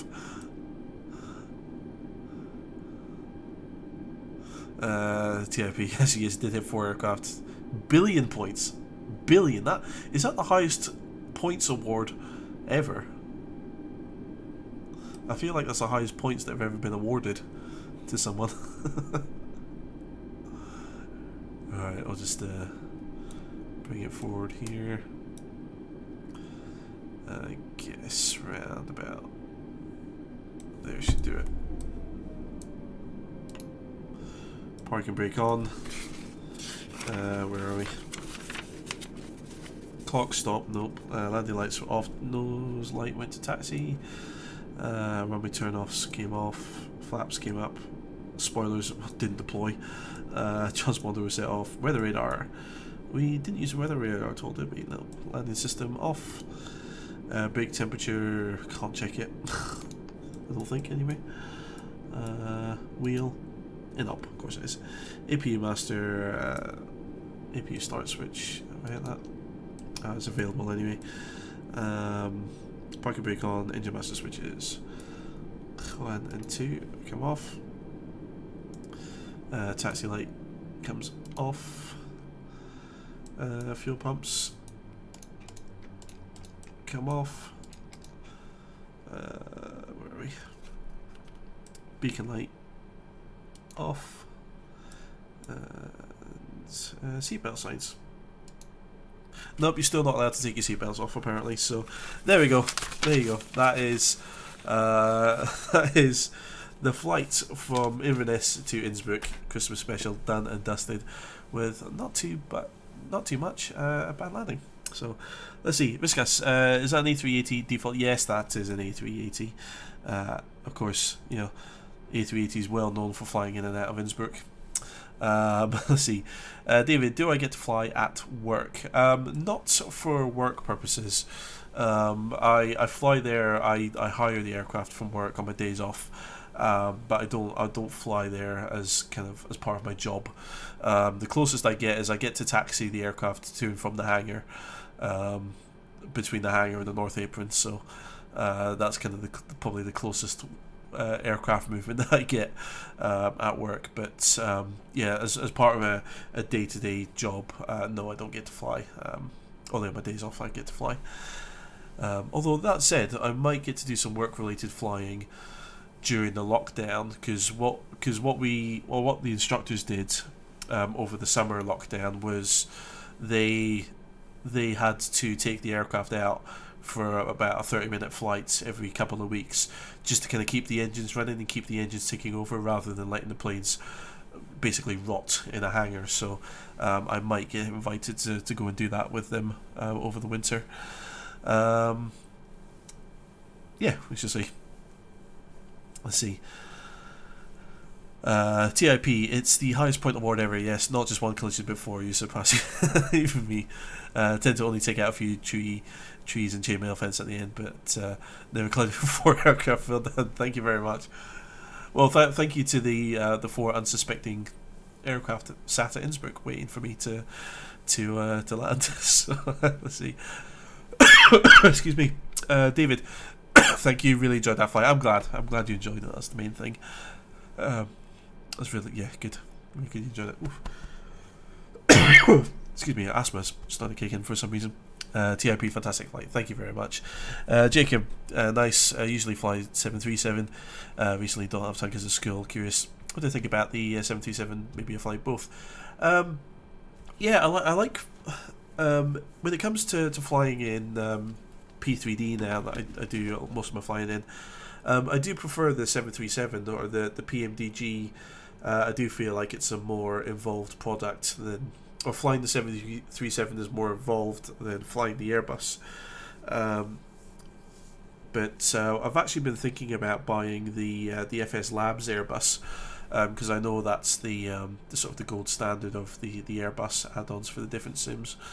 So I have been thinking about that, because before now all I've ever done is flown the Aerosoft Airbus, which is really good. It's I still highly recommend it for someone who wants to make the jump from kind of just learning about flight sim to flying more complex aircraft. The Aerosoft Airbus is amazing because it has enough systems, kind of simulation, to make it feel like a big step ahead of flying default aircraft, but it's not a kind of full on, you need to learn like a 500-page manual to understand how the aircraft works.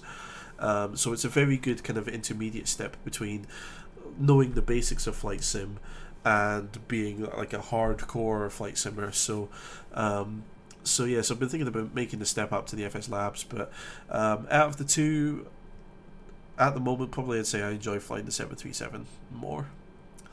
Let's see, TRP needs to do better next stream. Nah, no worries, TRP. I think looking at a cumulative total, I think you're still way ahead of me. But yeah, I just got lucky with all these unsuspecting pilots at Innsbruck today. Let's see, Robin. Thank you for streaming. Enjoyed it. We'll see you in the next one. Ta-ta. No worries, Robin. Thank you very much for coming along. Yeah, I'm probably going to end the stream soonish. I'm not planning on doing any more flying or just mucking about. Unless there's people watching the live stream who want to do something silly at Innsbruck, like some formation flying. Yeah, I'll probably just end the live stream in the next couple of minutes. As I always end up every live stream, I'm happy to sit around and chat. If anyone's got any questions about flight simming or anything, or even not flight simming questions, just questions about me, what I do, the aviation industry, getting a pilot's license, please do ask away, because I'm not going to just rush off now. I'll happily sit and answer anything. But at the moment, I'll take it that I'll be finishing the live stream in the next maybe 10 minutes or so. Let's see. But I do know that a lot of people usually jump out at the end of a live stream. Once they know that there's not going to be any more flying. So before you do all start, kind of, if you're kind of a more casual viewer and you're thinking about heading away, before you do, just want to say a massive thank you for coming along and watching, and if you just drop a little thank you in the chat for TIP for helping out moderating and answering any questions, that would mean the world to me, for because he helps me out a lot catching all the sort of the common questions that keep cropping up. So before I head off, if you don't mind giving TIP a little thank you, I'd appreciate that. And I would like to thank everyone who's watched for or everyone who watched for coming along and watching today. I do appreciate that. So, as I said, I'll stick around for about 5-10 minutes, answer any last questions that anyone might have. But if you're going to run off now, thank you very much for watching. I'll wish you all a Merry Christmas. If you don't celebrate Christmas, have a fantastic holiday, have a happy new year, and we'll see you all in the next live stream, hopefully. Don't know when it will be, but I'll try my best to kind of put it out on social media and stuff. I'll try and plan it a couple of days in ahead and give you guys as much notice as I can for the next live stream. But yeah, so if you're going to head off, thank you very much. If anyone's got any last questions about, as I said, about flight simming, about real world aviation, please ask away. I'll stick around for about another 5 minutes or so, and see what comes through. Excuse me, dear oh dear. Right, let's see. Oliver, well done, Doofer. Look forward to future vids. Have a great Christmas and better New Year for all of us. Absolutely, thank you very much, Oliver. Appreciate that, and hope you have a fantastic Christmas and New Year as well. Deborshy, I heard Airbus will stop manufacturing the A380. Is it true? I believe that is correct, yes. Robin Hood, have a great Christmas. You too, Robin. Thank you very much. Let's see, Deborshy, Few News says no airline company would manufacture jumbo aircraft. That's what I found in. Yeah, unfortunately, there is going to be a move away from, certainly 4 or quad engine aircraft. I think the focus now is going to be on long range twin engine aircraft. Unfortunately, I think quad engine aircraft are going to slowly. Well, I know that there's going to be a lot of cargo operators are still going to use 747s, but from a passenger perspective, there's not going to be any more kind of 747s or A380s being used, I don't think. But I know that a lot of cargo operators are still going to use the 747. Let's see. Jacob, thanks, have a nice day, bye bye. No worries, Jacob, thank you very much. TRP, still loved it when you flew to Palma and you see the temperature upon landing. I think what it was is because I had real world weather, and I think it was like almost midnight, and I think I changed the time in the sim, but I was using real world weather, so I think it was midnight. In real weather terms, it was midnight in Palma at the time that I landed there, which I think was why it was so low. But yeah, God, that was a long time ago now. It feels like I made that. Yeah. Let's see. Sebastian, i7 10th gen RTX 2070, 32 RAMs, 2 TB. Yeah, that sounds good. The best thing to do is run it through a specs checker, but yeah, that looks like that should run 2020 quite comfortably. Alan, thanks for having us, Joss, and thanks to the TIP for moderating. Have a good Christmas, guys. Look forward to a much better New Year. Yeah, we'll all keep our fingers crossed. Yeah, Merry Christmas to you too, Alan, and I think we'll all keep our fingers crossed for a much better 2020. Can it get much worse? We'll see. David, I hope to see you again soon. Have a Merry Christmas to you all. Merry Christmas to you too, David. Take care of yourself. Riskas, Merry Christmas to all of you too. Have a nice one, and thanks to IP. I haven't been here for a long time today, but thank you. No problem at all, Riskas. Merry Christmas to you, and thank you very much for coming along. Cool. So, with that, does anyone have any last comments or questions? If not, then we shall wrap it up. Yeah, I've got some lunch to go and get, and then well, I need to wash this shirt, funnily enough. Yeah, go and get some lunch. Maybe write a few Christmas cards. And yeah, I haven't done my Christmas cards yet. How bad is that? Oh God. Anyway, yeah. And then by the time I know it's going to be dinner time, so let's see.